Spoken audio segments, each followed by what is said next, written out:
So hello everyone and good morning सभी को। उम्मीद करता हूँ मेरी वॉइस प्रॉपर आ रही होगी सभी तक। एक बार कंफर्म कर देंगे फिर हम लोग स्टार्ट करते हैं आज का सेशन। एंड आज थोड़ा सा ज़्यादा लेट हो गया, उसके लिए सॉरी। लेक्चर नंबर 26 रहने वाला आज हम लोग का।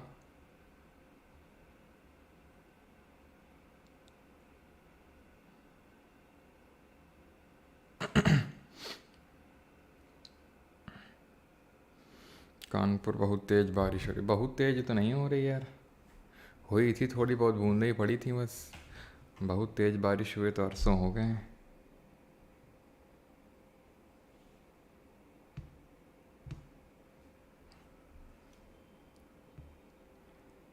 हाँ जी, विनेश फोगाट, बिल्कुल विनेश फोगाट जो है सिल्वर मेडल कंफर्म कर लिया है और अभी गोल्ड के लिए लड़ेंगे। कितने बजे है मैच?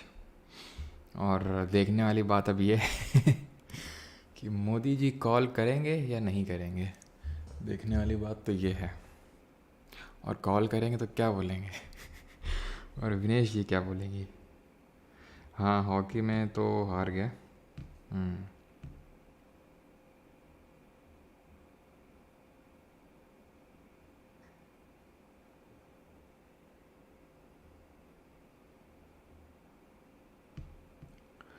चलिए तो आगे बढ़ें। हाँ जी, गुड मॉर्निंग। तो पहला क्वेश्चन लेते हैं लेक्चर नंबर 26 का। और पहला क्वेश्चन ये रहा, 1857 revolt started from which place. 1857 का विद्रोह किस स्थान से प्रारंभ हुआ था?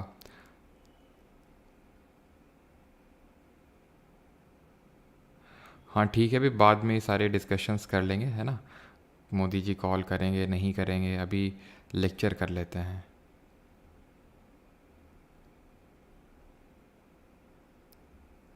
ठीक, चलो तो स्टार्ट करते हैं। 1857 रिवोल्ट, 1857 की क्रांति क्यों हुई थी? क्योंकि इसके पीछे के कई सारे कारण थे। हमें सारे कारण नहीं, लेकिन जो तात्कालिक कारण है, दैट इज़ जो इमीडिएट कॉज है वो पता होना चाहिए।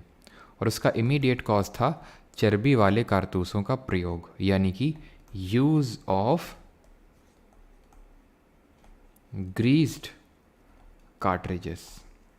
तो उस कार्ट्रिज में क्या होता था कि भाई उसको पहले मुंह से उसमें हटाना पड़ता था उसको, और उससे जो बारूद है वो डालनी होती थी बंदूक में।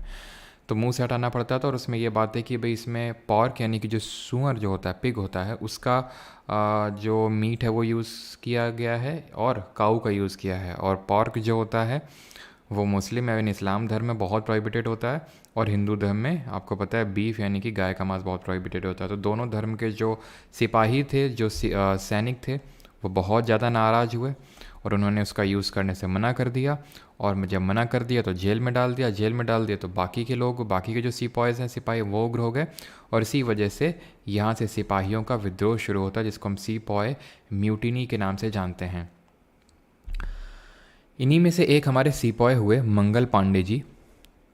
मंगल पांडे जी ने मना कर दिया था जब, तो इन्होंने क्या है, मतलब इनको ज़बरदस्ती करेगी, तो इन्होंने अपने ही ऑफिसर को शूट कर दिया, जिसकी वजह से इनको फांसी हुई 8 अप्रैल 1857। 8 अप्रैल ऑफ 1857 को इनको फांसी हुई।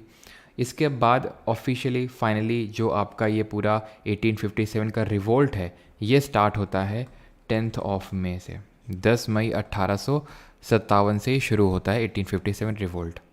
Different parts of the country में स्प्रेड होता है, but only confined to the north India. South India में ये नहीं गया, जिसकी वजह से ये एक वन ऑफ द रीज़न है कि क्यों ये सक्सेसफुल उतना नहीं हो पाया, क्योंकि ये साउथ इंडिया में पार्टिसिपेट नहीं किया। और मेनली जो हमारा मासेज उन्होंने पार्टिसिपेट नहीं किया, ये एक सीपॉय म्यूटिनी के तौर पे सिमट के रह गई।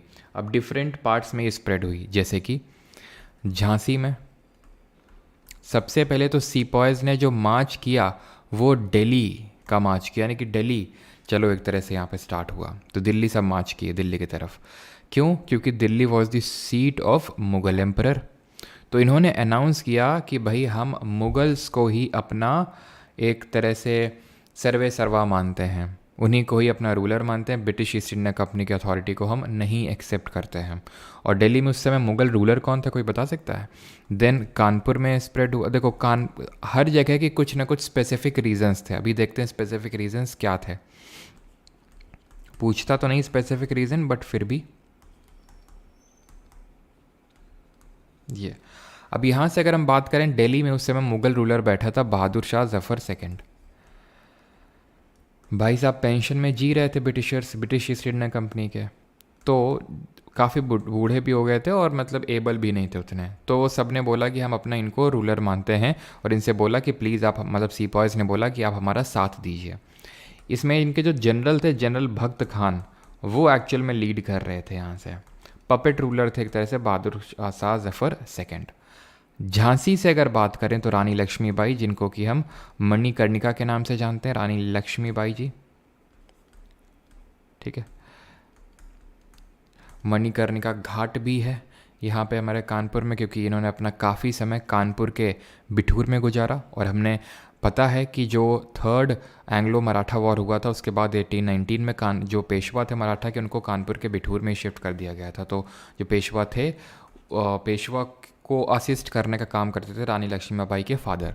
तो कानपुर से नाना साहेब जो पेशवा के बेटे थे, क्योंकि अडॉप्टेड सन थे, इसलिए इनको according to doctrine of lapse कोई भी सारी चीज़ें जो फैसिलिटीज़ है वो अवेलेबल नहीं थी। That was the same reason क्यों रानी लक्ष्मीबाई ने पार्टिसिपेट किया था, क्योंकि याद करिए डॉक्ट्रिन ऑफ लैप्स के बारे में हमने पढ़ा, जिसको 1848 में डलहौजी लेके आता है। 1848 में सबसे पहले तो किसको ऑक्यूपाई करता है? सतारा। 49 संबलपुर एंड जैतपुर, ठीक। 52 उदयपुर, 53 झांसी, 54 नागपुर, ठीक। तो 53 में जो झांसी को ऑक्यूपाई किया तो इसी से रानी लक्ष्मीबाई ने उसका विरोध किया था। कानपुर से नाना साहिब और उनके बाद जाने के बाद तांतिया टोपे। लखनऊ से एक बात करें तो बेगम हजरत महल, बेगम हजरत महल, और फैज़ाबाद से मौलवी अहमदुल्ला, मौलवी अहमदुल्ला। अब यहाँ पे कई बार क्वेश्चन पूछता है कि किसने कहाँ से सप्रेस किया, क्योंकि ये ज़्यादा चल तो पाया नहीं, पहली बात, ठीक है, मतलब बहुत लंबे टाइम तक सस्टेन नहीं कर पाया। दिल्ली से इसको सप्रेस किया था जॉन निकोलसन ने। इस पे सप्रेसर पे बहुत ज़्यादा मैंने क्वेश्चंस देखे नहीं हैं, तो इस वजह से थोड़ा सा ही देख लीजिए, बहुत ज़्यादा नहीं कि भाई निकोलसन ने निकाल दिया दिल्ली से इन लोगों को। लखनऊ से अगर बात करेंगे तो हेनरी लॉरेंस। कानपुर में जो रेलवे स्टेशन है, कानपुर का सेंट्रल रेलवे स्टेशन है, उसको घंटा घर बोलते हैं, तो घंटा घर, तो घंटा से ऐसे याद कर लो कॉलिन कैंप बेल, ठीक है, कॉलिन कैंप बेल। फिर अगर हम बात करें, कॉलिन कैम्पबेल हो गया। झांसी से ऐसे याद कर लो रानी लक्ष्मीबाई को ह्यू रोज ने रोज़ दिया, गुलाब का फूल दिया, और उसने इनकी प्रशंसा भी करी थी कि मतलब उतने सारे जितने लोग लड़ रहे थे उसमें से she was the only mail, मतलब उनके कहने का मतलब था इतनी बहादुरी से ये लड़ी, ठीक है, बहादुरी से इतने लड़ी कि इसी वजह से उसने इनकी बड़ाई करी, ठीक। तो यहाँ पे अगर हम सही आंसर की बात करेंगे तो क्या हो जाएगा, स्टार्टेड एट विच प्लेट, तो एक्चुअल में ये मेरठ से स्टार्ट हुआ था। अगर हम मंगल पांडे जी की बात करें तो ये किस नेटिव इन्फेंट्री से बिलोंग करते थे, तो ये बिलोंग करते थे 34th बंगाल नेटिव इन्फेंट्री से, बंगाल नेटिव इन्फेंट्री से बिलोंग करते थे ये, और ये मेरठ से स्टार्ट हुआ था, बैरकपुर से, ठीक। फिर यहाँ पे कुछ चीज़ें आपसे पूछता है कि किसने इसको first revolt of independence, first या फिर फर्स्ट वॉर ऑफ इंडिपेंडेंस बोला था। तो फर्स्ट वॉर ऑफ इंडिपेंडेंस बोला था, आज़ादी का पहला युद्ध, वीडी सावरकर जी ने, वीडी सावरकर जी ने ये बोला था। तो ये चीज़ ध्यान रखनी है। एंड इसके बाद हमें पता है कि गवर्नमेंट ऑफ इंडिया एक्ट 1858 पास किया ब्रिटेन के पार्लियामेंट ने, और पूरी तरह से ईस्ट इंडिया कंपनी को एबॉलिश कर दिया, ख़त्म कर दिया। गवर्नर जनरल ऑफ इंडिया को वॉइसरॉय बना दिया। तो ज़रा बताइए पहला वॉइसरॉय कौन बना जो गवर्नर जनरल था 1857 के रिवोल्ट के टाइम पे। और एक चीज़ और यहाँ पे नोट कर लेंगे, एंड दैट इज़ बरेली से कौन लीड कर रहा था। तो बरेली से लीड कर रहे थे खान बहादुर खान। खान अब्दुल गफ़ार खान अलग हैं, वो सिविल डिसोबीडियंस मूवमेंट में 1930-1930 में हम पढ़ते हैं, जिनको कि हम फ्रंटियर यानी सीमांत गांधी के नाम से जानते हैं। रेड शर्ट मूवमेंट चलाया था उन्होंने, और खुदाई खिदमतगार नाम का एक एसोसिएशन बनाया। तो खान बहादुर खान, ठीक है, कि रोहिल्ला थे ये। वॉइसरॉय कौन था पहला बना, ये कैनिंग बना था, ठीक। आगे बढ़ते हैं। Which article of the constitution states that there shall be high court for each state, हर राज्य के लिए एक उच्च न्यायालय होना चाहिए। तो इंडिया में 3 टियर ऑफ जुडिशरी चलता है कि भाई हमारा सुप्रीम कोर्ट है, हाई कोर्ट है एंड डिस्ट्रिक्ट कोर्ट्स हैं। तो हाई कोर्ट की अगर बात करें तो there shall be high court in each state. ये आर्टिकल, पहली बात तो आपको एक रेंज पता होनी चाहिए, हाई कोर्ट हमारे कौन से पार्ट में है, क्योंकि स्टेट की बात हो रही तो स्टेट की सारी बात पार्ट नंबर 6 ऑफ कॉन्स्टिट्यूशन में होती है। और आर्टिकल यानी अनुच्छेद की बात करें तो आर्टिकल 214 से लेकर 231 के बीच में इसके बारे में दिया हुआ है हाई कोर्ट्स के बारे में।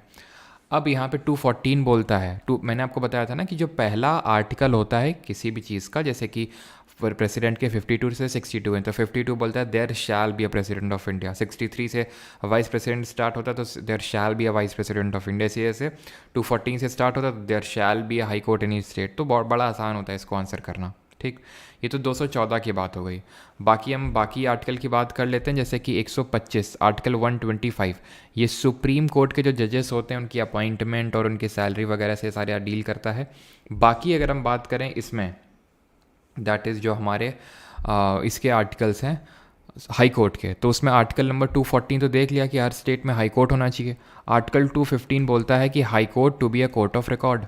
कौन सा आर्टिकल है जो बोलता है supreme court to be a court of record? To be a court of record का मतलब क्या होता है कि सारे जो जजमेंट्स है वो रिकॉर्ड किए जाएंगे, और सेम इसी में ही एक चीज़ इम्प्लिसिट है एंड दैट इज़ कि कंटेम्प्ट ऑफ कोर्ट के लिए कोर्ट पनिश कर सकता है।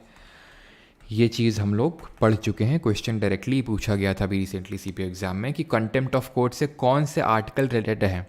तो एक तो आर्टिकल 120, आर्टिकल नंबर 129, ठीक है, अनुच्छेद नंबर 129, ये मैं सुप्रीम कोर्ट की बात कर रहा हूँ। और कौन सा आर्टिकल था? आर्टिकल 142 कि किसी भी मैटर में कंप्लीट जस्टिस करने के लिए सुप्रीम कोर्ट कोई भी ऑर्डर या डिक्री पास कर सकता है, ठीक है। तो इसमें कंटेम्प्ट ऑफ कोर्ट मतलब इनबिल्ट है। आर्टिकल नंबर 216 की अगर बात करें तो इसमें लिखा हुआ है कि हर हाई कोर्ट में every high court shall have a chief justice and such other जजेस एज प्रेसिडेंट में स्पेसिफाई। सच अदर जजेस एज प्रेसिडेंट में स्पेसिफाई, यानी कि इनकी स्ट्रेंथ कौन डिटरमाइन करता है? इनकी स्ट्रेंथ डिटरमाइन करता है प्रेसिडेंट। सुप्रीम कोर्ट की पार्लियामेंट, इनकी प्रेसिडेंट, यानी प्रेसिडेंट डिसाइड करेगा कि कितने चीफ जस्टिस के अलावा कितने और जजेस होंगे। आर्टिकल 217 की जब हम बात करते हैं तो इसमें लिखा हुआ है appointment and condition of office. Conditions of office लिखी हुई हैं। अपॉइंटमेंट कौन करेगा और कंडीशन ऑफ ऑफिस। तो अपॉइंटमेंट कौन करता है इनकी?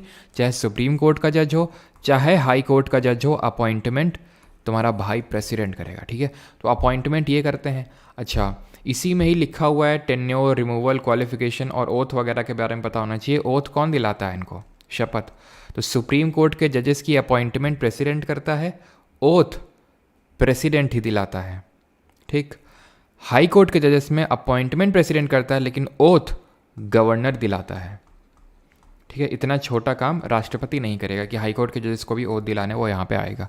और प्रेसिडेंट को कौन ओथ दिलाता है जरा कमेंट बताएंगे। और इसी आर्टिकल में लिखा हुआ है कि इनका टेन्योर कितना होगा, इनको रिमूव कैसे किया जाएगा और इनका क्वालिफिकेशन क्या होता है। तो सबसे पहले क्वालिफिकेशंस की अगर बात करें तो क्वालिफिकेशन में ये है कि 10 साल या तो आप एडवोकेट रहे हो हाई कोर्ट में तो हाई कोर्ट के जज बन सकते हो, या फिर 10 साल तक आपने कोई अदर जुडिशियल ऑफिस होल्ड किया हो। वहीं अगर बात करें सुप्रीम कोर्ट के जजेस के लिए क्या क्वालिफिकेशन नीड होती है, तो 10 साल या तो हाई कोर्ट रहे हो में जज रहे हो, 10 साल हाई कोर्ट में एडवोकेट रहे हो, या 5 साल हाई कोर्ट में जज रहे हो, या फिर प्रेसिडेंट की नज़रों में in the eyes of president you are a distinguished jurist, यानी कि न्यायिक नॉलेज या बोल सकते जुडिशियल नॉलेज रखने वाले आप, एक अच्छी जुडिशरी की नॉलेज रखने वाले इंसान है, तो भी प्रेसिडेंट आपसे इम्प्रेस होकर सुप्रीम कोर्ट का जज बना सकता है आपको। लेकिन वो जो क्वालिफिकेशन है वो हाई कोर्ट के जजेस के लिए नहीं है। टेन्योर की अगर बात करें तो इसमें ऐसा स्पेसिफिक 5 साल 6 साल नहीं होता है, जैसे कि हम यूपीएससी में पढ़ते हैं 6 साल या 65 साल होता है यूपीएससी के लिए, स्टेट पीएससी और जॉइंट पीएससी में 6 साल और 62 साल। तो इस तरह से नहीं है, इसमें सिर्फ 62 ईयर्स है, सिर्फ एज लिखी हुई है। सुप्रीम कोर्ट के जजेस की कितनी होती है? मैक्सिमम एज 65, मिनिमम कोई एज नहीं होती है। रिमूवल कौन करेगा? Removal same as supreme court जज। और सुप्रीम कोर्ट के जज का रिमूवल कैसे होता है? ये ऐसे होता है कि पार्लियामेंट रेजोल्यूशन पास करता है, कैसे, विशेष बहुमत यानी कि स्पेशल मेजोरिटी से इस रेजोल्यूशन को पास करेगा लोकसभा राज्यसभा से, और अगर पास हो गया तो प्रेसिडेंट यानी कि राष्ट्रपति इनको हटा देगा।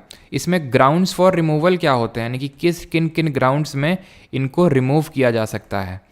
तो प्रूव्ड मिसबिहेवियर और इनकैपेसिटी। वहीं अगर हम प्रेसिडेंट के रिमूवल के ग्राउंड की बात करें तो वॉयलेशन ऑफ कॉन्स्टिट्यूशन होता है। ऐसे ही जो कंट्रोलर एंड ऑडिटर जनरल है, दैट इज कैग, उसको भी रिमूव किया जाता है। ऐसे ही chief election commissioner, not other election commissioner, सिर्फ चीफ इलेक्शन कमिश्नर को रिमूव किया जाता है, सेम इसी तरीके से। ठीक, तो ये आपका मतलब क्लियर हो गया। ठीक है, आगे बढ़ते हैं अभी। दी INC दैट इज इंडियन, बाकी के मतलब आर्टिकल्स और हम कल देख लेंगे। Indian national Congress formally took up स्वदेशी call in its Banaras session of 1905 under the presidentship of. तो स्वदेशी का कॉल लिया किसकी प्रेसिडेंटशिप पे, ये पूछा है। नेहरू प्रसाद, राजेंद्र प्रसाद, मोतीलाल नेहरू या फिर गोपाल कृष्ण गोखले। तो गोपाल कृष्ण गोखले की अगर बात करें तो इनको गांधी जी का हम पॉलिटिकल गुरु बोलते हैं, और सुभाष चंद्र बोस जी का पॉलिटिकल गुरु किसको बोलते हैं, जरा बताइए कमेंट में। तो वो बोलते हैं हम चित्तरंजन दास जी को। ठीक है, इन्होंने एक सोसाइटी का गठन किया था जिसको हम जानते हैं servants of India society. Servants of India society कब किया था, 1905 में, जब बंगाल का पार्टीशन हुआ था। 1905 में 16 अक्टूबर को बंगाल का पार्टीशन हुआ था, और जो पहला सेशन हुआ था आपको बंगाल पार्टीशन के बाद वो बनारस में हुआ था, और उसकी जो प्रेसिडेंटशिप है वो गोपाल कृष्ण गोखले जी ने ही करी थी। इसके जस्ट तुरंत वाला जो सेशन था वो भी बड़ा इंपॉर्टेंट है, 1906 का। उसको प्रिसाइड किया था उन्होंने, जिनको कि हम grand old man of India के नाम से जानते हैं, जिन्होंने poverty and British rule in India book लिखी, जिन्होंने रस्त गुफ्तार न्यूज़पेपर पब्लिश किया पारसी कम्युनिटी से, क्योंकि खुद पारसी कम्युनिटी से बिलोंग करते थे। रहनुमाई मजदान सभा बनाई थी उन्होंने, ठीक है, दादा भाई नौरोजी जी ने। और अगर बात करें तो वो he was the first Indian British member of parliament, और उन्होंने अपनी poverty and British rule in India में ड्रेन थ्योरी की बात कही थी, सबसे पहले पॉवर्टी लाइन दी थी। तो इतने सारे काम किए थे। कांग्रेस के 3 सेशंस की उन्होंने प्रेसिडेंटशिप करी थी। एक तो जो आपका दूसरा वाला ही सेशन हुआ था, पहला हुआ था 1885 में, किसने प्रेसाइड किया था, उमेश चंद्र बनर्जी, और दूसरा उन्होंने किया था। फिर 1906 में जो कलकत्ता में सेशन हुआ था उसको प्रेसाइड किया था, और यहाँ पे जो एक्सट्रीमिस्ट की डिमांड थी कि सर मतलब स्वराज को एक्सेप्ट करिए, Swaraj as a goal accept करिए, उसको एक्सेप्ट किया गया था। स्वराज किया गया था गोल एक्सेप्ट, ना कि पूर्ण स्वराज। पूर्ण स्वराज किस सेशन में किया गया था बताइए। तो यहाँ पे इस सेशन जो कि कलकत्ता में होता है, जिसको दादा भाई नौरोजी जी प्रेसाइड करते हैं, इसमें 4 रेजोल्यूशंस को अडॉप्ट किया गया था, एक्सेप्ट किया गया था। स्वराज, स्वदेशी, बॉयकॉट और नेशनल एजुकेशन। तो इन 4 को एक्सेप्ट किया गया था इस पर्टिकुलर सेशन में। मोतीलाल नेहरू जी की अगर बात करें तो 2 जगह एक तो हम इनको पढ़ते हैं। एक तो साइमन कमीशन के विरोध में इन्होंने एक नेहरू रिपोर्ट, मतलब इन्होंने क्या, इनकी चेयरमैनशिप पे एक कमेटी बनी थी तो नेहरू रिपोर्ट दी थी 1928 में। ठीक है, और अगर हम बात करें तो अगर आपको याद हो 1923 में एक पार्टी बनी थी स्वराज पार्टी, जिसको कि हम ऑल इंडिया खिलाफत स्वराज पार्टी बोलते हैं। तो CR दास और मोतीलाल नेहरू ने बनाई थी। CR दास प्रेसिडेंट थे और मोतीलाल नेहरू सेक्रेटरी थे। Rajendra Prasad first president of India, first permanent president of constituent assembly also.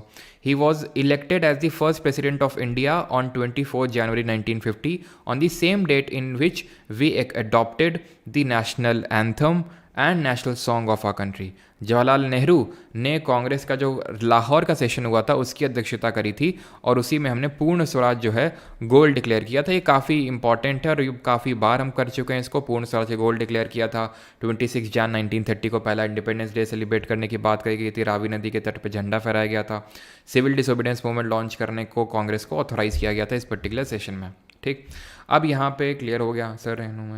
रहनुमाई जो मजदैन सभा है उसको 3 लोगों ने बनाया था, मतलब दादा भाई नौरोजी जी के अलावा नौरोजी, फिरदौन जी, नौरोजी एक और थे फिरदौन जी, ये मैं बता चुका हूँ। ठीक है, और आई थिंक मैंने 2 बार तो बताई होगा इस चीज़ को। फिरदौन जी और एक थे SS बंगाली इन्होंने 1851 में बनाया था, 1851 में। ठीक है, आगे बढ़ते हैं। Which of the following books is written by Rabindranath Tagore. तो ये भी आप लोगों की काफ़ी रिक्वेस्ट आई थी। आज हम लोग टेम्पल करने वाले हैं 1 वीडियो 1 टॉपिक वीडियो के तहत। और एक चीज़ और कि अभी थोड़ी देर में, मतलब जब लेक्चर ख़त्म हो जाएगा तो दोपहर में आप लोगों को एक वीडियो मिलेगा रिगार्डिंग करंट अफेयर्स की, हम कैसे क्या करंट अफेयर्स के लिए आपको क्या करना चाहिए और हम लोग क्या कैसे क्या करंट अफेयर्स के लिए करने वाले हैं।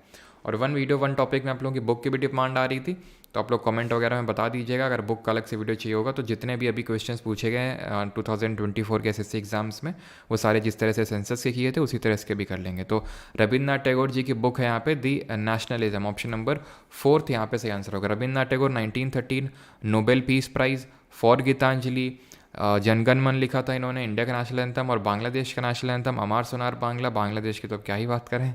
ठीक है, रविन्द्रनाथ टैगोर ने अपना नाइटहुड की उपाधि वापस कर दी थी जालियांवाला बाग मैसेकर के बाद। ये चीज़ें हमें पता हैं पहले से ही।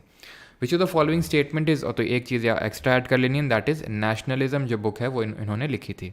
ठीक है, और एक और लिखा था गोरा करके, मैंने वो ने देखा था गोरा। ठीक है, गोरा लिखा था इन्होंने। 5th, which of the following statement is not correct about river Ganga.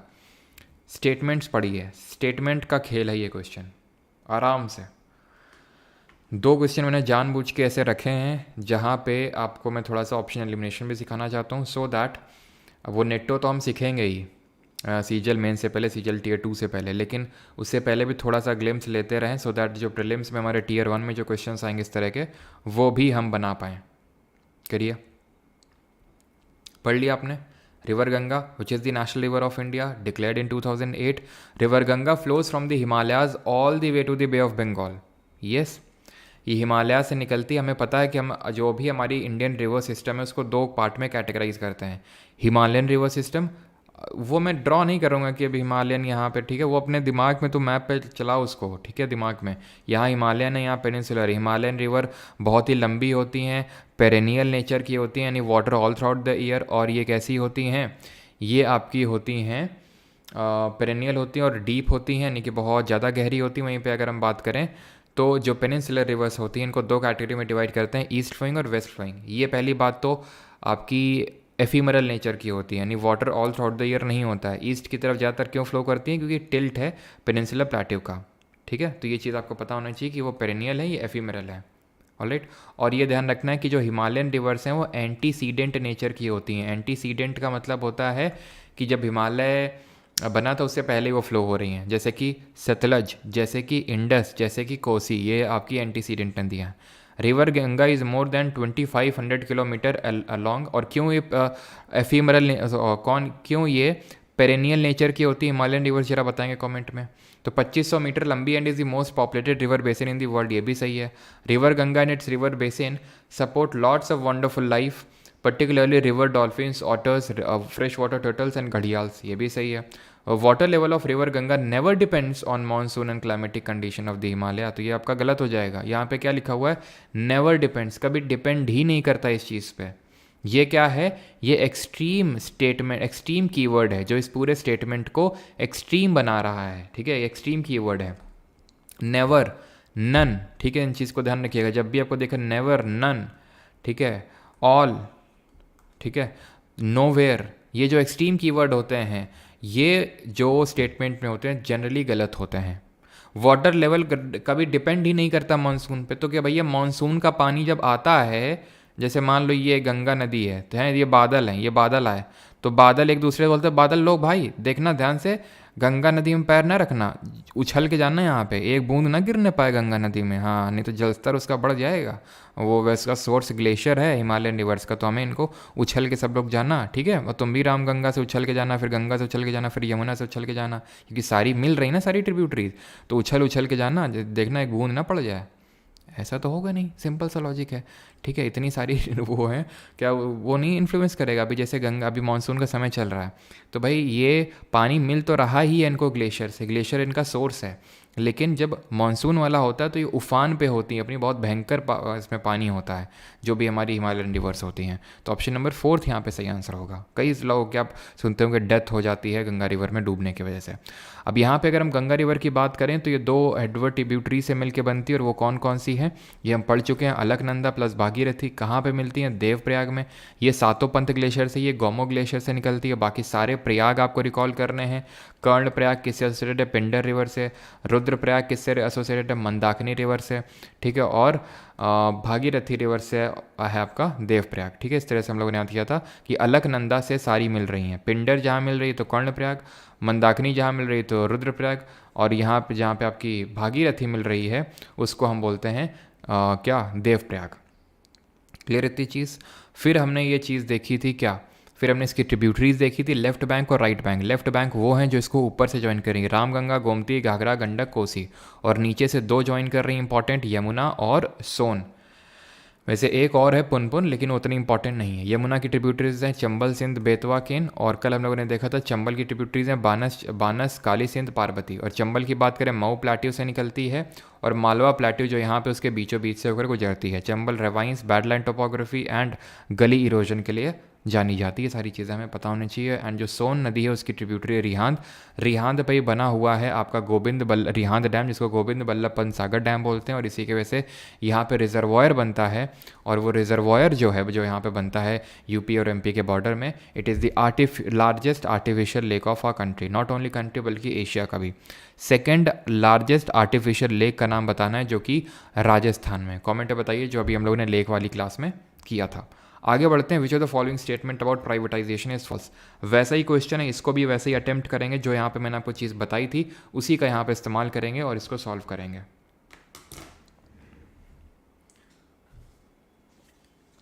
Udaipur में तो है, बिल्कुल सही है। सांबर, वाह सांबर है, बहुत सही। मतलब जो सांबर बोल रहे हो मतलब तुमने क्लास ही नहीं ली है। Second largest artificial lake Dhebar lake होगा भाई। क्या कर रहे हो तुम लोग? ये सब सांबर लिख रहे हो, दिमाग ख़राब हो गया क्या तुम लोगों का? हैं? चिल्ला चिल्ला के बताए थे और सांभर लिख रहे हो। देबार लेक, जिसको कि जयसमंद लेक के नाम से जानते हैं।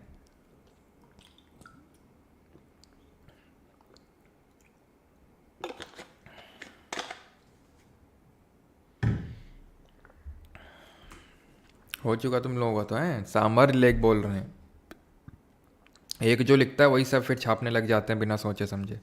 फॉल्स कौन सा इसमें से? तो स्टेटमेंट तो आपने पढ़ ही लिए होंगे। There was an increase in the case of disinvestment after the economic reforms of 1991 as compare to the pre 1991 period. क्यों?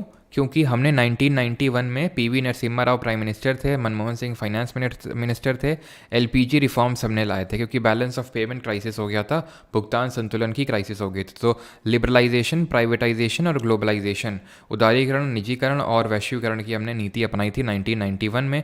लिबरलाइजेशन का मतलब हमने देखा था कि आप किस तरह से अपने डोमेस्टिक जो इकोनॉमी में उसके जो रिस्ट्रिक्शंस है उसको ख़त्म कर रहे हैं सो दैट बाहर से इन्वेस्टमेंट आ सके। इन्वेस्टमेंट 2 तरह का होता है, फॉरेन डायरेक्ट इन्वेस्टमेंट और foreign portfolio investment, FDI and FPI. Privatisation क्या होता है? जहाँ पे आप शेयर होल्डिंग प्राइवेट प्लेयर्स को दे देते हैं, उसी को बोलते हैं डिसइन्वेस्टमेंट, विनिवेश कर देना। विनिवेश का मतलब होता है कि गवर्नमेंट अपनी हिस्सेदारी बेच के प्राइवेट को बेच रही है वो हिस्सेदारी, और ये इससे जो पैसा गवर्नमेंट को मिलता है वो किस हेड में जाता है ये आप कमेंट में बताएंगे। और इसके बाद हमारा आपको पता है 8th 5-year प्लान इंट्रोड्यूस हुआ था इस एलपीजी रिफॉर्म्स के बाद 92 में। Improved performance is one of the advantages of privatisation. Yes, अब गवर्नमेंट में क्या होता है, बैठे हैं आराम से, और शर्मा जी क्या चल रहा है? बढ़िया सब। चलो, लड़का क्या कर रहा है आजकल तुम्हारा? अच्छा, इसकी तैयारी कर रहा है। अच्छा अच्छा, कोई रोकने टोकने वाला है नहीं ज़्यादा, काम के लिए आ रहे हैं, खड़े हैं। कसम, रुकिए भाई, अभी हो रहा है, सिस्टम ऑन हो रहा है। अब इतना जल्दी तो नहीं हो जाता है, रुकिए अभी थोड़ा बाहर जाइए, अभी सिस्टम ऑन हो रहा है। सर सिस्टम ऑन हुआ? अरे अभी तो लाइट आई है, फिर से चली गई थी, वही उसी में लगे हुए हैं, थोड़ा बाहर जाइए, अभी आइए थोड़ी देर में। प्राइवेट में क्या भाई, नहीं काम करोगे तो मालिक का जो प्रॉफिट है, जो एंटरप्रेन्योर का जो प्रॉफिट है वो नहीं जनरेट होगा, तो तुम्हारे डंडा किए रहेगा। तो इसलिए प्राइवेटाइजेशन में जो है एफिशिएंसी बढ़ती जाती है प्राइवेटाइजेशन। और एफिशिएंसी नहीं बढ़ाओगे तो कोई और आके तुम्हें ओवरटेक कर देगा और तुम सर्वाइव ही नहीं कर पाओगे मार्केट में। तो प्राइवेटाइजेशन का यही है कि परफॉर्मेंस इंप्रूव हो जाती है, इससे एफिशिएंसी इंप्रूव हो जाती है। ये इसका एक पॉजिटिव साइड है। Maruti Udyog limited was a public sector enterprise before the 1991 economic reforms. Yes, there is no possibility of exploitation of. देख रहे हो, वही सेम चीज़। ये मैंने खुद से क्वेश्चन मत सोचना बनाया है, दोनों क्वेश्चन इसी बार के एसएससी सीपीओ के पेपर में पूछे गए हैं, दोनों क्वेश्चन। ठीक है, वही मैं बोल रहा हूँ, नेवर, नन, ऑल। और ये आप जो मैंने निट्टो पिछली बार करवाई थी उसमें भी जाके देख सकते हैं, जो मैंने आपको बार बार बात बोली थी कि नेवर, नन, नो। ये नहीं कि आंख बंद करके नो नेवर देखा बस, ये तो गलत होगा। खुद का दिमाग लगाना है, पहले नॉलेज यूज़ करनी है, देन इसका यूज़ करना है। ठीक है, नॉलेज 100% टाइम आपका साथ देगी, और ये जो चीज़ें हैं वो आपका वो डिपेंड करता है। ठीक है, अगेन तो there is no possibility of exploitation of monopoly power by private companies after privatisation. अच्छा, कोई एक्सप्लॉइटेशन तो प्राइवेटाइजेशन में प्राइवेट में ही होता है कि मतलब खूब काम करवाया जाता है, तो एक्सप्लॉइटेशन तो एक्चुअल में इसी में होता है। सरकारी में तो मज़े होते हैं, तभी तो आप तैयारी कर रहे हैं सीजीएल के लिए है कि नहीं? क्यों नहीं प्राइवेट में जा रहे हो तुम? इसीलिए तो नहीं जा रहे हो कि आराम की नौकरी होगी एकदम, है। अभी तो मौज ले रहे होगे जो मैंने बातें बोली हैं उस पर, है ना, कि हाँ देखो सर बिल्कुल ऐसा ही होता है, हमारे साथ भी हुआ था, तुम भी यही करोगे ना in which year was the Marris college of music established in India? तो कब स्टैब्लिश हुआ था मैरिज कॉलेज ऑफ म्यूज़िक? तो ये स्टार्ट हुआ था, ये पता है किसने स्टार्ट किया था? इनका नाम हम पहले पढ़ चुके हैं। ही इज़ पंडित विष्णु नारायण भटखंडे। ठीक है, he is one of the main figures in Hindustani classical music, जो नॉर्थ इंडिया का म्यूज़िक है। इनके बारे में क्या पढ़ा था कि ही क्लासिफाइड जो राग्स होते हैं, राग्स इनटू 10 थाट, 10 थाट हमें बांटे थे राग को। ये हमने पढ़ा है, 1926 में इन्होंने इसकी स्टैब्लिशमेंट करी थी। Which of the following is a part of apical meristem found in roots? Roots में एपिकल मेरिस्टेम जो पाए जाते हैं उसका कौन सा पार्ट होता है? अब ध्यान से ये क्वेश्चन को जरा फोकस अब यहाँ पे वो कर लेना, क्योंकि ये क्वेश्चन हम पहली बार कर रहे हैं इस तरह का क्वेश्चन, और ये इंपॉर्टेंट है। ये थोड़ा सा एक्सप्लेनेशन बड़ा होने वाला है, लेकिन एक ही बारी में पूरे जो हमारे प्लांट टिश्यूज़ हैं वो कवर हो जाने वाले हैं। तो दो टिश्यू क्या होते हैं? टिश्यू को बोलते हैं ऊतक हिंदी में, ठीक है, और इसकी स्टडी को बोलते हैं हिस्टोलॉजी। दो तरह के होते हैं, एक तो जो प्लांट में पाए जाते हैं यानी पादप ऊतक, और जंतु ऊतक यानी एनिमल टिश्यूज़। एनिमल टिश्यूज़ के रिगार्डिंग कुछ चीज़ें हम पढ़ चुके हैं, जैसे कि वो हमने मसल सेल्स पढ़ी थी, जिसमें कि हमने कार्डियक सेल, स्केलेटल सेल और स्मूथ मसल सेल्स पढ़ी थी। ठीक है, वो सारी चीज़ें होती हैं। अच्छा, कमेंट में एक आपके लिए मैं क्वेश्चन छोड़ देता हूँ, तब जल्द आप बताइएगा, एंड दैट इज़ कि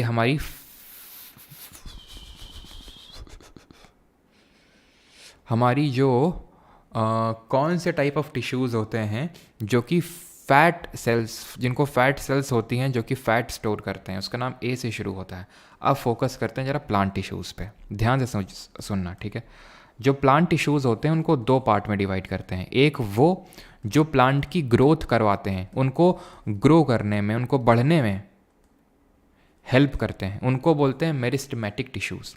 दूसरे वो जो उनको ग्रो करने में हेल्प नहीं करते हैं, वो उनको कुछ ना कुछ फंक्शन परफॉर्म करवाते हैं कि खाना स्टोर कर लो, तुम फ्लेक्सिबिलिटी प्रोवाइड कर दो पेड़ को, तुम उसको स्ट्रेंथ प्रोवाइड कर दो पेड़ को, तो वो काम होते हैं परमानेंट के। जो मेरिस्टेमेटिक टिश्यूज़ होते हैं, they have a large nucleus, ध्यान से एक एक चीज़, डेंस साइटोप्लाज्म। अब अगर तुम्हें ये नहीं पता कि साइटोप्लाज्म क्या है, तो फिर मतलब तुमने पुराने लेक्चर नहीं देखे हैं, तो मैं उस पर नहीं बताने वाला क्या साइटोप्लाज्म। और दे लैक वैक्यूल, ये सबसे इंपॉर्टेंट पॉइंट है कि वैक्यूल क्या होता है? वो सेल ऑर्गेनली होता है, वो कोशिकांग होता है जो सेल को टर्जिडिटी और रिजिडिटी प्रोवाइड करता है। प्लांट्स में तकरीबन 50 to 90% उनका वॉल्यूम ऑक्यूपाई करके रखता है, परमानेंटली पाया जाता है प्लांट सेल्स में। लेकिन एनिमल्स में नहीं पाया जाता है, पूरी तरह से नहीं, कभी कभी जब ज़रूरत होती है तब, यानी टेम्परेरी होता है। यहाँ परमानेंट होता है, यहाँ बहुत बड़ा होता है, एनिमल में छोटा होता है। ठीक, ये क्या करता है? ग्रोथ करता है। अब ग्रोथ इंसान की भी दो तरह से ही होती है, या तो उसकी हाइट बढ़ती है या उसका मोटापा बढ़ता है। हाइट बढ़ाने में दो लोग जिम्मेदार हैं, एक तो है एपिकल मेरिस्टेमेटिक टिश्यूज और दूसरा है inter calorie nodes. Inter calorie nodes, अगर हिंदी मीडियम वाला कोई है तो यहाँ पे प्लीज़ हिंदी के टर्म्स लिख देंगे कमेंट सेक्शन में, सो दैट जो हिंदी मीडियम के स्टूडेंट हैं उनको भी मतलब पता चल जाए क्या है एपिकल और इंटर कैलोरी। बाकी तो समझ में तो सब कुछ आ ही जाएगा आपको। हाइट, और दूसरा होता है जो इनका विड्थ बढ़ाता है, दैट इज़ गर्थ बढ़ाता है, और उसको बोलते हैं लेटरल। लेटरल का मतलब ही साइड होता है, साइड साइड से बढ़ता है ना मोटापा, तो लेटरल मेरिस्टेमेटिक टिश्यूज हो जाएंगे ये। एपिकल जो होते हैं, एपिकल वाले, ये टिप्स में प्रेजेंट होते हैं। टिप्स किसकी? रूट्स और शूट्स में। यहाँ पे देखिए आप, ये एपिकल है तो एपिकल की जो रूट, ये शूट की टिप हो गई और ये रूट की टिप हो गई, यहाँ पे होगा। इंटर कैलोरी जो है बीच बीच में, यहाँ पे जैसे कि ये पत्ती होती है, पत्ती की ये टहनी ग्रो होती जाती है, कैसे? वो इंटर कैलोरी की वजह से होती है। और ये साइड में है लेटरल, जो क्या बढ़ा रहा है? विड्थ बढ़ा रहा है इसकी। क्लियर हो गई इतनी चीज़? तो ये मेरिस्टेमेटिक टिश्यू के एग्जाम्पल हो गए। अब होता क्या है, जब ये लोग ग्रो कर जाते हैं एक पॉइंट के बाद, तो ये फिर ग्रो तो करेंगे नहीं, ऐसा तो है नहीं कि भाई नहीं, ग्रो करते रहते हैं जीवन भर।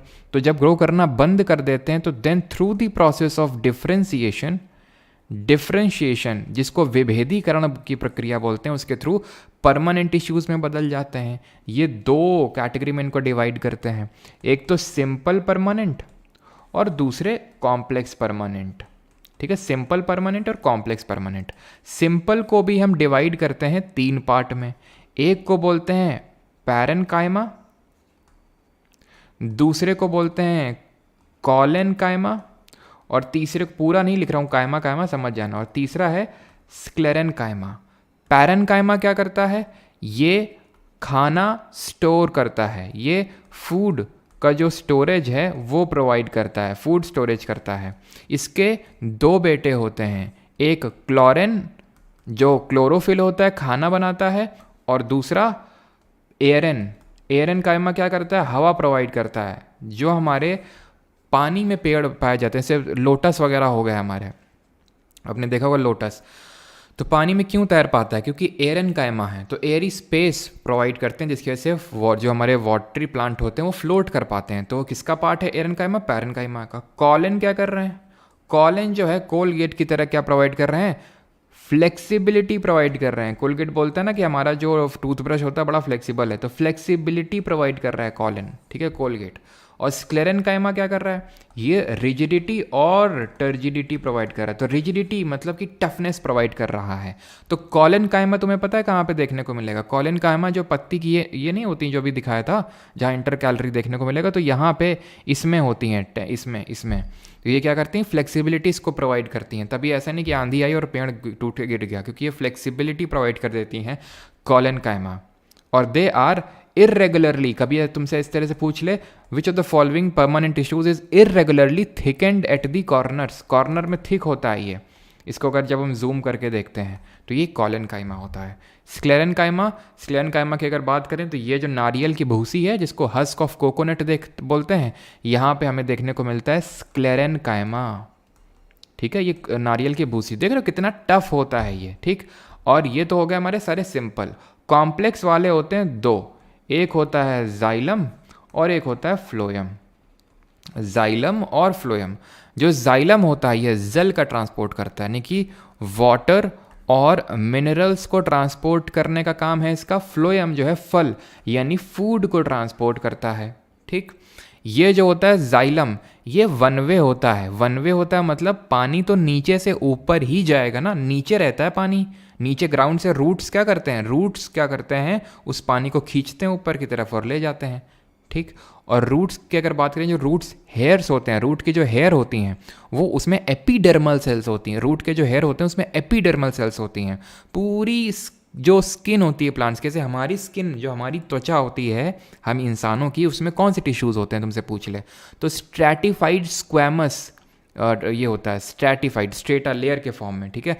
तो स्ट्रैटिफाइड स्क्वैमस एपिथेलियम टिश्यूज़ होते हैं हमारी स्किन में। ऐसे ही जो प्लांट की स्किन होती है उनकी, ट्रीज़ की, तो उसमें होती हैं एपिडर्मल सेल्स। एपिडर्मल उनकी बाहरी एक तरह से कोटिंग है, ठीक है। रूट्स में भी होती हैं एपिडर्मल सेल्स जो उसके surface area for water absorption को इंक्रीज करती हैं। और फ्लोएम क्या है? फ्लोएम खाना तो वहाँ बनेगा जहाँ ग्रीन पार्ट है, जहाँ जहाँ क्लोरोफिल है, तो वो ऊपर भी हो सकता है नीचे भी हो सकता है, तो ये टू वे होता ही है, ठीक है। जाइलम के टाइप्स हैं ट्रेकाइट्स, याद रखना, ठीक है। और फ्लोएम के टाइप्स हैं सीव प्लेट, कंपेनियन सेल, ठीक है, ये ध्यान रखना। अब वैसे तो और भी होते हैं, जैसे जाइलम के काफ़ी पार्ट होते हैं। जाइलम ट्रेकाइड होता है, जाइलम पैरेनकाइमा होता है और जाइलम फाइबर भी होता है। ऐसे ही फ्लोएम का भी पैरेनकाइमा होता है, फ्लोएम पैरेनकाइमा बोलते हैं, फ्लोएम फाइबर होता है उसमें, ठीक है। ये चीज़ ध्यान रखना है आपको।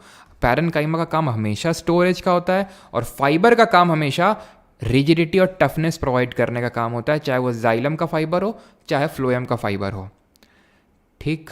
जाइलम फाइबर छोड़ के सारे जाइलम लिविंग होते हैं, जाइलम के टाइप्स, और फ्लोएम पैरेनकाइमा को छोड़ के जो कि लिविंग होता है सारे डेड होते हैं। ये चीज़ ध्यान में रखना है। यहाँ पे अगर बात करें तो is a part of apical meristem found in roots, that is protoderm बोलते हैं इसको, ठीक है। प्रोटोडर्म ये पाया जाता है एपिकल मेरिस्टेम जो कि tips of roots and shoots में होता है। तो जो टिप्स होती हैं रूट्स की उसमें प्रोटोडर्म होता है। एपिकल मेरिस्टेम का एक पार्ट है प्रोटोडर्म, ठीक। आगे बढ़ते हैं। Which of the following dynasties genealogy was found in the Bijolia inscription? तो बिजौलिया इंस्क्रिप्शन देखने को मिलेगा आपको राजस्थान में, और ये है आपका चौहान डायनेस्टी से एसोसिएटेड है। और चौहान डायनेस्टी के बारे में हमने कल बैटल पढ़ा था, एक तो फर्स्ट बैटल ऑफ तराइन और दूसरा बैटल ऑफ तराइन पढ़ा था हम लोगों ने। कल वाली क्लास देख लीजिएगा, बाकी प्लेलिस्ट मैंने क्रिएट करवा दी है वन वीडियो वन टॉपिक वाले की, ठीक है।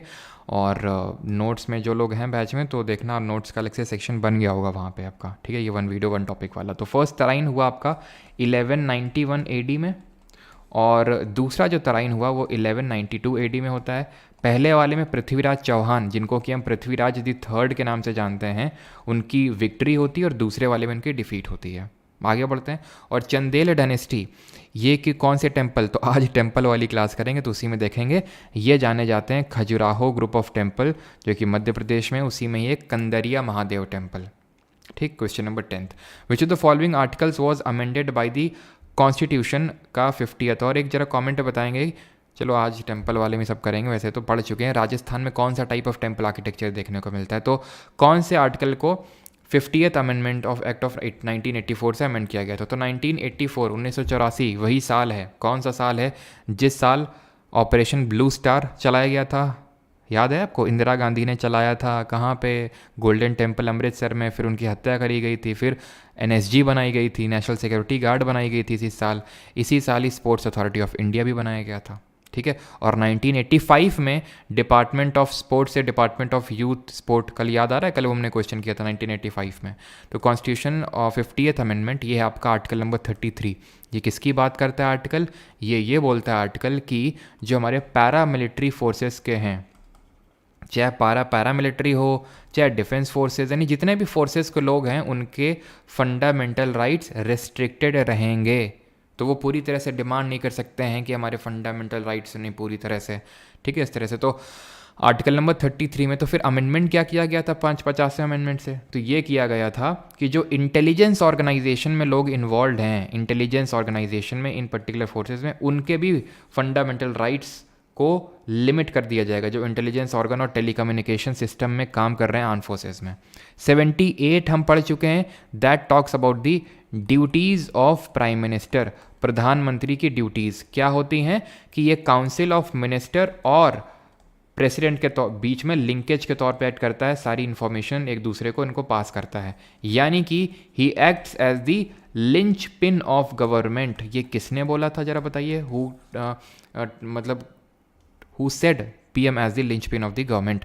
56 हमें पता है ये प्रेसिडेंट से एसोसिएटेड है और प्रेसिडेंट के टर्म की बात करता है, 5 साल का होता है। और आर्टिकल नंबर 99 की बात करेंगे तो ये ओथ एंड अफर्मेशन की बात करता है, जो हमारे मेंबर ऑफ पार्लियामेंट है, ठीक है, ओथ एंड अफर्मेशन। और आर्टिकल नंबर 100 किसकी बात करता है, ये भी लगे हाथ बता देंगे। तो यहाँ पे लिंचपिन बोला था नेहरू ने, जवाहरलाल नेहरू ने। 77 आर्टिकल क्या बोलता है ये भी बता दीजिए। 100 ये कोरम डिसाइड करता है। कोरम क्या होती है? गढ़पूर्ति बोलते हैं कि 1/10 that is 10% of the total जितने मेंबरशिप है उसके उतने लोग होने चाहिए, नहीं तो स्पीकर क्या बोलेगा कि आज छुट्टी है, जाओ, एडजर्न कर देगा हाउस को। 77 ऑर्डर ऑफ बिजनेस की बात करता है कि जो भी बिजनेस होगा, ठीक है, जो बिजनेस होगा या फिर जिसको कि हम बोलते हैं ऑर्डर ऑफ बिजनेस या फिर कंडक्ट ऑफ बिजनेस, तो जो भी बिजनेस होगा यूनियन का वो राष्ट्रपति के नाम पे होगा। ये लिखा हुआ है आर्टिकल नंबर 77। यानी आर्टिकल 77 में तुम बिजनेस याद रखना, कंडक्ट ऑफ बिजनेस, काम खत्म। Chang dance is popular in the state of, Chang नृत्य। तो ये काफ़ी लोग मतलब कंफ्यूज हो गए कि भाई चांग है तो मतलब त्रिपुरा होगा, क्योंकि ये थोड़ा सा नॉर्थ ईस्ट का नाम लग रहा है। बट एक्चुअल में ये जो चांग है कोई और नहीं बल्कि जो धमाल डांस होता है ना, धमाल, जिसको कि हम डिफ डांस भी बोलते हैं, तो ये जो है राजस्थान का जो होता है धमाल, यहाँ का है ये चांग नृत्य। त्रिपुरा के तो यार हम याद कर चुके हैं कि किस तरह से बीजू पटनायक जी जब उड़ीसा के सीएम हार गए, तो बीजू जी जब हार गए तो त्रिपुरा में गए और वहाँ पे क्या करने लगे, वहाँ पे गरियाने लगे। तो इस तरह से हमने कुछ याद किया था, है ना, क्या याद किया था, गरियाने लगे तो गरई याद किया था, ठीक है। चिराव यहाँ का डांस होता है और होजागिरी यहाँ का डांस होता है। मई माता, ठीक है, मई माता यहाँ का डांस होता है। तो इस तरह से याद किए थे। गोवा के फुगड़ी, देखनी, घोड़े मोडनी, और घोड़े मोडनी कैसा डांस होता है, घोड़े मोडनी थोड़ा सा मार्शियल टाइप का डांस होता है, ये ध्यान रखना, मार्शियल टाइप का घोड़े मोडनी। धालो, ठीक है, और धांगर, मुंडो, आपका ये जो मांडो, ये जो डांस होते हैं ये गोवा के हैं। बिहार के कल आई थिंक हम लोगों ने देखे थे, दोमकाच, पाइका, कजरी, और इसके अलावा जिजिया, झरनी, विदेसिया, ये सब कहाँ के हैं, बिहार के हैं, ठीक है। विदेसिया, झिझिया, झरनी, जाट जाटिन, ठीक है, दोमकच, पाइका, कजरी। पाइका वैसे तो मेनली पाइका हमने देखा था ये आपका ईस्टर्न इंडिया का है, उड़ीसा और झारखंड में भी होता है। राजस्थान का छंग डांस हो गया, जिसको कि हम, जैसे हमने बताया आपको, धामल और धफ बोलते हैं। कलबेलिया, कलबेलिया को हम किस नाम से जानते हैं, स्नेक डांस। गुलाबो सपेरा नाम याद रखना इसमें। और घूमर, घूमर कौन सी ट्राइब परफॉर्म करती है, भील ट्राइब परफॉर्म करती है, जिसने कि बैटल ऑफ हल्दी घाटी 1576 में महाराणा प्रताप जी की हेल्प करी थी। Question number 12, a distinctive cross shaped constellation best seen in the northern hemisphere during the summer and fall months around the September is Ursa Major, Pegasus, Cygnus, या फिर कैसे हो पिया। तो क्या होगा इसका सही आंसर, कैसे हो पिया तो नहीं होगा, इसका सही आंसर होगा distinctive cross shaped, that is Cygnus. Cygnus की अगर बात करें तो ये आपको दिख रहा होगा, क्रॉस शेप्ड है ये। उर्सा मेजर की अगर बात करें तो ये थर्ड लार्जेस्ट कॉन्स्टिलेशन है। कॉन्स्टिलेशन क्या होता है, कॉन्स्टिलेशन होता है ग्रुप ऑफ स्टार्स, यानी कि तारों का समूह, दैट इज तारा मंडल को कॉन्स्टिलेशन बोलते हैं। थर्ड लार्जेस्ट है। तो बात यह था कि फर्स्ट लार्जेस्ट कौन सा है, फिर सेकंड लार्जेस्ट कौन सा है, ये भी तो इंपॉर्टेंट हो जाता है। तो फर्स्ट है आपका हाइड्रा, और दूसरा है एक, क्या नाम इसका, वीगो करके है शायद, वर्गो, वर्गो है, वीरगो, ठीक है, वर्गो, क्लियर। तो ये पहला हाइड्रा सबसे बड़ा है कॉन्स्टिलेशन है, दूसरे पे वर्गो और तीसरे पे उर्सा मेजर। इसी को ही हम ग्रेट बियर के नाम से जानते हैं, बड़ा भालू। और जो भी हमारे कॉन्स्टिलेशन होते हैं ना, उसमें जैसे कि ये जो डब्लू दिख रहा है ना तुमको, डब्लू यही है कैसे हो पिया। कैसे हो पिया, डब्लू की खोज में हो क्या पिया, तो ये जो है डब्लू, ठीक है, कैसे हो पिया। और ये है हमारा उर्सा मेजर, उर्सा मेजर। और इसमें जो तुम ये देख पा रहे हो, ये यानी कि ये, इसको बोलते हैं बिग डिपर। बिग डिपर क्या होता है, बिग डिपर ये एक्चुअल में, मतलब देखो, जो भी कॉन्स्टिलेशन होता है, कॉन्स्टिलेशन में 2-3 तारों का मिलके एक एस्टेरिज्म बन जाता है। इसको हम कॉन्स्टिलेशन नहीं बोलते हैं, उसको हम एस्टेरिज्म बोलते हैं, जब जैसे 2-3 तारे मिलके कोई ऐसा शेप बना दे। तो ये इसको बिग डिपर बोलते हैं, जो कि उर्सा मेजर में देखने को मिलता है, जिसको कि हम ग्रेट बियर बोलते हैं। तो बिग डिपर किसका एक एस्टेरिज्म है, उर्सा मेजर का एक एस्टेरिज्म है, ठीक है। अच्छा, कुछ क्वेश्चन और ले लेते हैं, जैसे कि brightest star, brightest star in, brightest star in वो कौन सा है यार, एक सेकेंड रुको यार, रिकॉल करने दो। इन ओरियन, हाँ, ओरियन एक कॉन्स्टिलेशन है, उसमें सबसे ब्राइटेस्ट स्टार कौन सा है, ये भी क्वेश्चन आपसे पूछा जा चुका है। ये है आपका रिगल, ठीक है, ध्यान रखना है, रिगल है ये। आगे बढ़ते हैं, तो ये क्वेश्चन हो गया ना, हाँ, option number 3। In which year did Johannes Nicolaus Bronsted and Thomas Martin Lowry propose the fundamental concept of acids and bases. तो कब ये प्रपाउंड किया था, 1928, 25, 21 या फिर 23। अब ये जो ईयर है ना, ये तुम यकीन नहीं करोगे, ये मुझे मतलब जब मैं स्कूल में था तभी से याद है, और ये कॉन्सेप्ट बहुत एकदम कायदे से याद है। पता है इसमें क्या होता है, हम बताएंगे तुमको क्यों याद है, मतलब भूला ही नहीं वो हमें कॉन्सेप्ट, स्कूल में ऐसा कुछ हुआ। तो इसमें इन्होंने ये बताया, इन लोगों ने कॉन्सेप्ट रखा कि जो एसिड होता है, जो एसिड होता है वो सब्सटेंस होता है जो डोनेट करता है H प्लस को, हाइड्रोजन प्लस को, और बनाता है एक कॉन्जुगेट बेस। अब ज़्यादा डीप में नहीं जा रहे हैं, बस इतना देख लो अभी के लिए। तो कॉन्जुगेट बेस बनाता है, और बेसेस वो होते हैं जो एक्सेप्ट करते हैं H प्लस, जिसको कि हम प्रोटॉन बोल रहे हैं। तो ये डोनेट कर रहे हैं प्रोटॉन, ये एक्सेप्ट कर रहे हैं प्रोटॉन, और ये क्या बनाएंगे, एक कॉन्जुगेट एसिड बनाएंगे।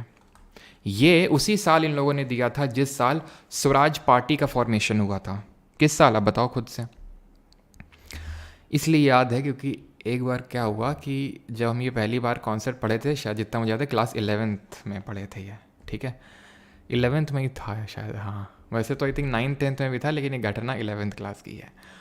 तो टीचर पढ़ा रहा था, बगल में भाई साहब हमारे बैठे हुए थे एक दोस्त, तो उन्होंने इस शब्द का उच्चारण कुछ इस तरह से किया और करने के बाद हंस दिए। एक तो मतलब एक्साइटमेंट में उन्होंने कुछ ज़्यादा ज़ोर से बोल दिया, और फिर हंसी छूट गई उनकी, बाहर निकालेगी, और क्या सुताई हुई भाई साहब, मज़ा आ गया उस दिन, मतलब उतना मज़ा किसी दिन आया नहीं होगा, ऐसा लग रहा था और मारो इसको और मारो। तो उस दिन फिर से हमें भूला नहीं है कॉन्सेप्ट, ठीक है, जो ये ब्रॉन्स्टेन लॉरी वाला जो कॉन्सेप्ट है। ऑप्शन नंबर 4 इसका सही आंसर होगा 1923, ठीक। In which of the following states are the Pai songs accompanied by the Saria dance सुंग ड्यूरिंग दी रेन फेस्टिवल।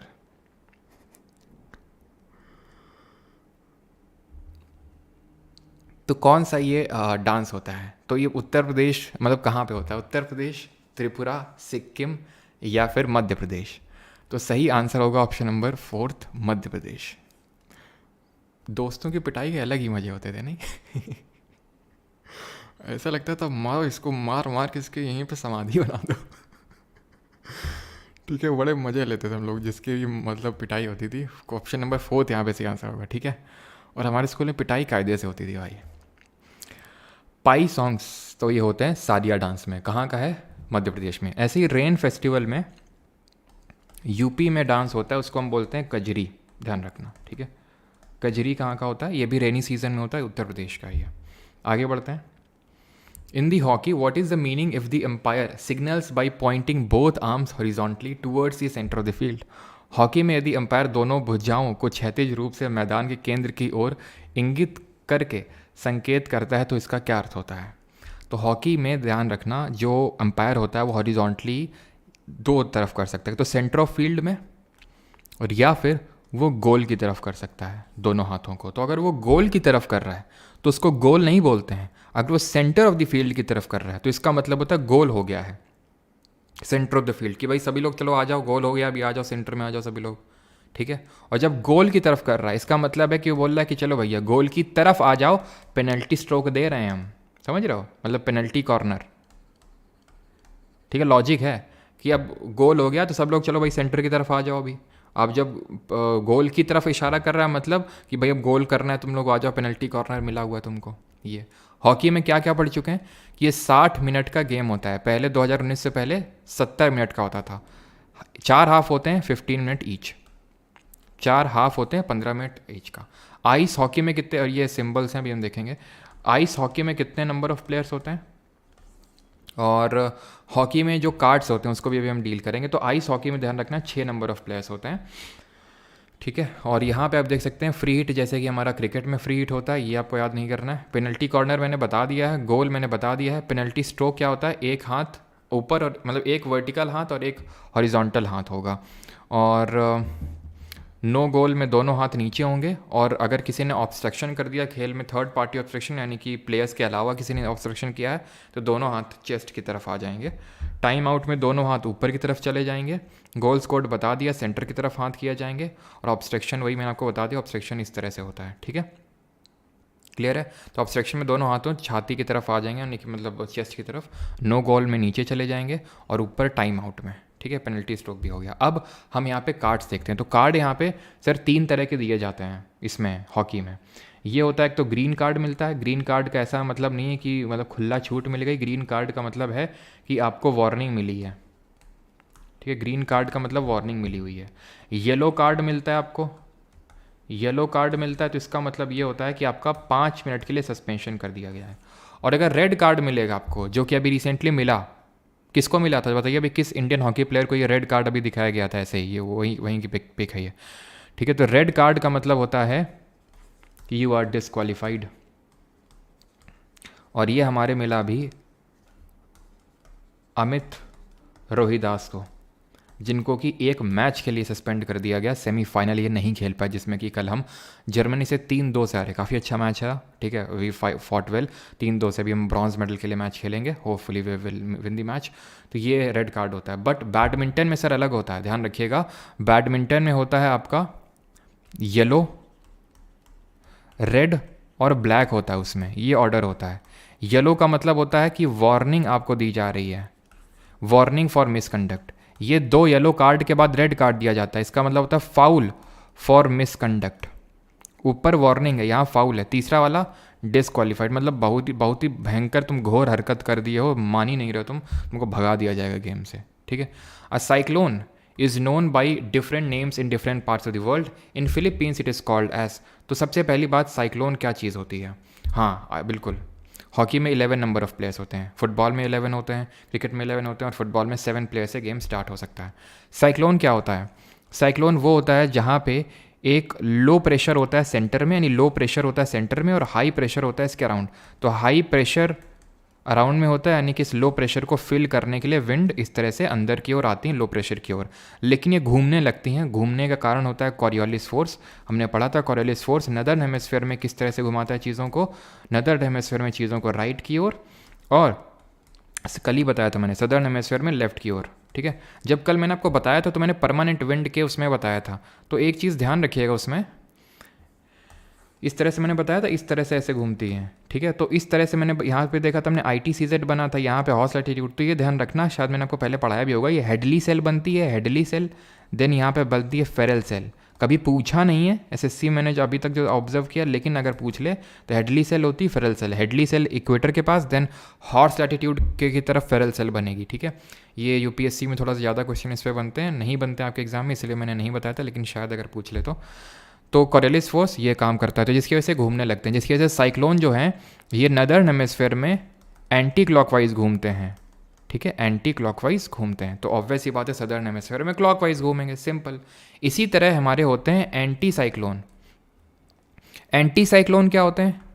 जो एंटी साइक्लोन होते हैं वो हाई प्रेशर के अराउंड डेवलप होते हैं, वो हाई प्रेशर है और यहाँ पे लो प्रेशर, और हमें पता है कि विंड हमेशा हाई प्रेशर से लो प्रेशर की ओर ही चलती है, तो ये लो प्रेशर की तरफ चलेगी, ठीक है। और मान लेते हैं नदर्न हेमिस्फीयर में, तो नदर्न हेमिस्फीयर में तो चीज़ें राइट की ओर घूमती हैं, इस तरह घूमेगी, इस तरह से घूमेगी, इस तरह से घूमेगी, यानी इस तरह से चीज़ें घूम रही हैं, और इसको हम क्या बोलते हैं?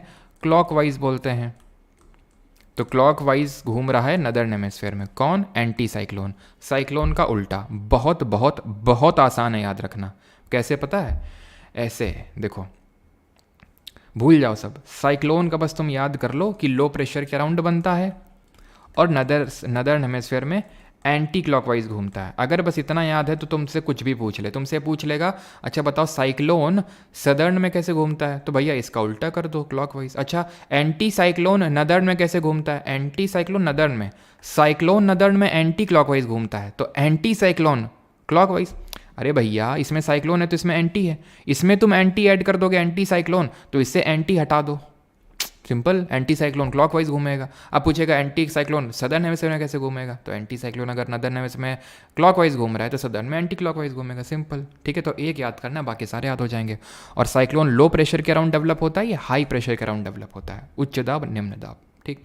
अब साइक्लोन को हम डिफरेंट नाम से जानते हैं। और एक चीज़ और, जो सेंटर ऑफ साइक्लोन होता है, जो साइक्लोन का सेंटर होता है उसको साइक्लोन की आंख बोलते हैं, सेंटर ऑफ साइक्लोन आई होता है। और साइक्लोन में किस तरह के क्लाउड्स का फॉर्मेशन होता है? Cumulo nimbus cloud. अभी मैंने टेलीग्राम पे एक दिन डाला भी था, इस तरह का क्लाउड है ना, क्यूमुलो निम्बस क्लाउड। तो ये होता है। और साइक्लोन जो होते हैं हमारे ट्रॉपिक्स के पास ज़्यादा देखने को मिलते हैं, जैसे कि हमारा जो बे ऑफ बंगाल होता है, बंगाली की खाड़ी, it is more prone to cyclone as compare to Arabian sea. और हम इंडिया में साइक्लोन कैपिटल किसको बोलते हैं? इंडिया में साइक्लोन कैपिटल किसको बोला जाता है? बताइए जल्दी से। ठीक है, हिंट है आपके लिए, मैनग्रूव्स, हिंट है आपके लिए, मैनग्रूव्स। ठीक है, चलो तो अभी आते हैं इसको किस नाम से जाना जाता है। यहाँ पे डिफरेंट नाम्स लिखे हुए हैं। मैंगो शावर तो ये प्री मानसून शावर्स होते हैं जो कि साउथ इंडिया में जाने जाते हैं। हरिकेन ये जो अटलांटिक ओशन है, अटलांटिक महासागर है, the S shaped ocean, the busiest ocean, यहाँ पे जाना जाता है। ठीक है, अटलांटिक में। Willy willy Australia, willy willy Australia. और typhoon South China Sea, South China Sea और ईस्टर्न पैसिफिक। तो साउथ चाइना सी में फिलीपींस भी एक कंट्री है, ऑप्शन नंबर 4। यानी ये जो China, Japan, Philippines, Indonesia, Malaysia, Thailand, ये सब जो देश है ना, पापुआ न्यू गिनी, यहाँ typhoon. Willy willy Australia, hurricane Atlantic, और इंडिया में साइक्लोन के नाम से इसको जानते हैं। देन बात करें साइक्लोन कैपिटल, ये बोलते हैं सुंदरबन को। और एक चीज़ ध्यान रखना, कभी ज़्यादा क्वेश्चन तो नहीं पूछा लेकिन फिर भी थोड़ा जल्दी से देख लो। साइक्लोन दो तरह के होते हैं, ट्रॉपिकल और टेम्परेट। ट्रॉपिकल जो ट्रॉपिक्स में आते हैं, Tropic of Cancer, Tropic of Capricorn के बीच में। टेम्परेट वो होते हैं जो टेम्परेट यानी कि जो शीतोष्ण क्षेत्र होते हैं वहाँ पे। ये आते हैं सिर्फ पानी में, सी वाटर में ही इनका उद्गम हो सकता है ओरिजिन। ये सी वाटर या फिर लैंड, ज़मीन, दोनों पे आ सकते हैं। ये बनते हैं क्योंकि वो लो प्रेशर बनता है, और ये इसलिए मेनली बनते हैं क्योंकि फ्रंट बनते हैं, फ्रंटल फॉर्मेशन होता है। फ्रंट क्या होते हैं? गर्म हवा और जब ठंडी हवा से मिलती है तो एक फ्रंट का फॉर्मेशन होता है, तो उस वजह से टेम्परेट साइक्लोन आते हैं। ये बहुत ही फ्रीक्वेंट होते हैं लेकिन उतने ज़्यादा खतरनाक, भयंकर नहीं होते हैं, क्योंकि बहुत जल्दी जल्दी आते हैं। जिसका ऐसे याद करो, जो बहुत हमेशा गुस्सा होता रहता है उसका गुस्सा भयंकर नहीं होता, जो कभी कभी गुस्सा होता है उसका गुस्सा भयंकर होता है। एग्जाम्पल जैसे ये पापा हो गए और ये मम्मी हो गई आपकी। पापा का गुस्सा कभी कभी आता है बड़ा भयंकर, मम्मी अक्सर गुस्सा करती रहती हैं, है ना, उतना ज़्यादा भयंकर गुस्सा नहीं होता, ऐसे करके। नेशनल डेयरी रिसर्च इंस्टीट्यूट कहाँ पे लोकेटेड है? लखनऊ, पालमपुर, आनंद या फिर करनाल? तो कहाँ पे लोकेटेड है? तो ये है आपका करनाल, हरियाणा में। ठीक है, बाकी कुछ इंस्टीट्यूट्स देख लेते हैं। अच्छा, यहाँ पे 18 क्वेश्चन, चलो जगह यहाँ पे भी नहीं, चलो यहाँ पे इंस्टीट्यूट लिख देते हैं। टोबैको रिसर्च इंस्टीट्यूट, टोबैको का, लेदर का, इन शॉर्ट ही करते हैं, टोबैको का इंस्टीट्यूट, लेदर का इंस्टीट्यूट कहाँ पे है? शुगर केन रिसर्च इंस्टीट्यूट कहाँ पे है? पल्सेस का मैं बता चुका हूँ, पल्सेस का कहाँ पे है? कानपुर में है। ठीक है, और शुगर केन हो गया। टेक्सटाइल रिसर्च कहाँ पे है? और central salt and marine institute, central salt and marine institute कहाँ पे है? केमिकल रिसर्च इंस्टीट्यूट कहाँ पे? Chemical research institute. And petroleum वाला तो देख ही चुके हैं, देहरादून में। ठीक है, टोबैको की बात करेंगे तो तम्बाकू, राजमुंद्री कहाँ पे, ज़रा बताएंगे किस स्टेट में? राजमुंद्री। लेदर के लिए वैसे तो कानपुर भी फेमस है लेकिन लेदर इंस्टीट्यूट है चेन्नई में। शुगर केन है आपका, ये क्या बोलते हैं, कोयम्बटूर, जिसको कि हम किस नाम से जानते हैं ज़रा बताइए? मैंने अभी कुछ ही दिन पहले बताया, कोयम्बटूर। हाँ, डेलॉइट ऑफ इंडिया के नाम से जानते हैं इसको। और ठीक है, और सॉरी, क्या बोल रहा हूँ मैं, इसको जानते हैं हम मैनचेस्टर ऑफ साउथ इंडिया के नाम से। मैनचेस्टर ऑफ इंडिया के नाम से किसको जानते हैं? अहमदाबाद को। ठीक है, जो कि है textile research of India, Ahmedabad. Ahmedabad को मैनचेस्टर ऑफ इंडिया बोलते हैं क्योंकि मैनचेस्टर एक जगह है यूके में, वो टेक्सटाइल के लिए काफ़ी फेमस है। पहले कानपुर को ही बोलते थे बट अभी ये जो टाइटल है वो अहमदाबाद के पास जा चुका है। सॉल्ट एंड मरीन की जब हम बात करेंगे तो सॉल्ट एंड मरीन ऑब्वियस सी बात है, यहाँ पे एक कोस्टल होगा, और सॉल्ट सबसे ज़्यादा गुजरात में बनाया जाता है। क्यों? क्योंकि यहाँ पे रेट ऑफ इवेपोरेशन ज़्यादा है रेट ऑफ प्रेसिपिटेशन से, इसलिए। और केमिकल रिसर्च इंस्टीट्यूट है आपका सॉल्ट एंड मरीन भावनगर में। और ये एक सेकेंड, सॉल्ट एंड मरीन तो आपका भावनगर में होगा।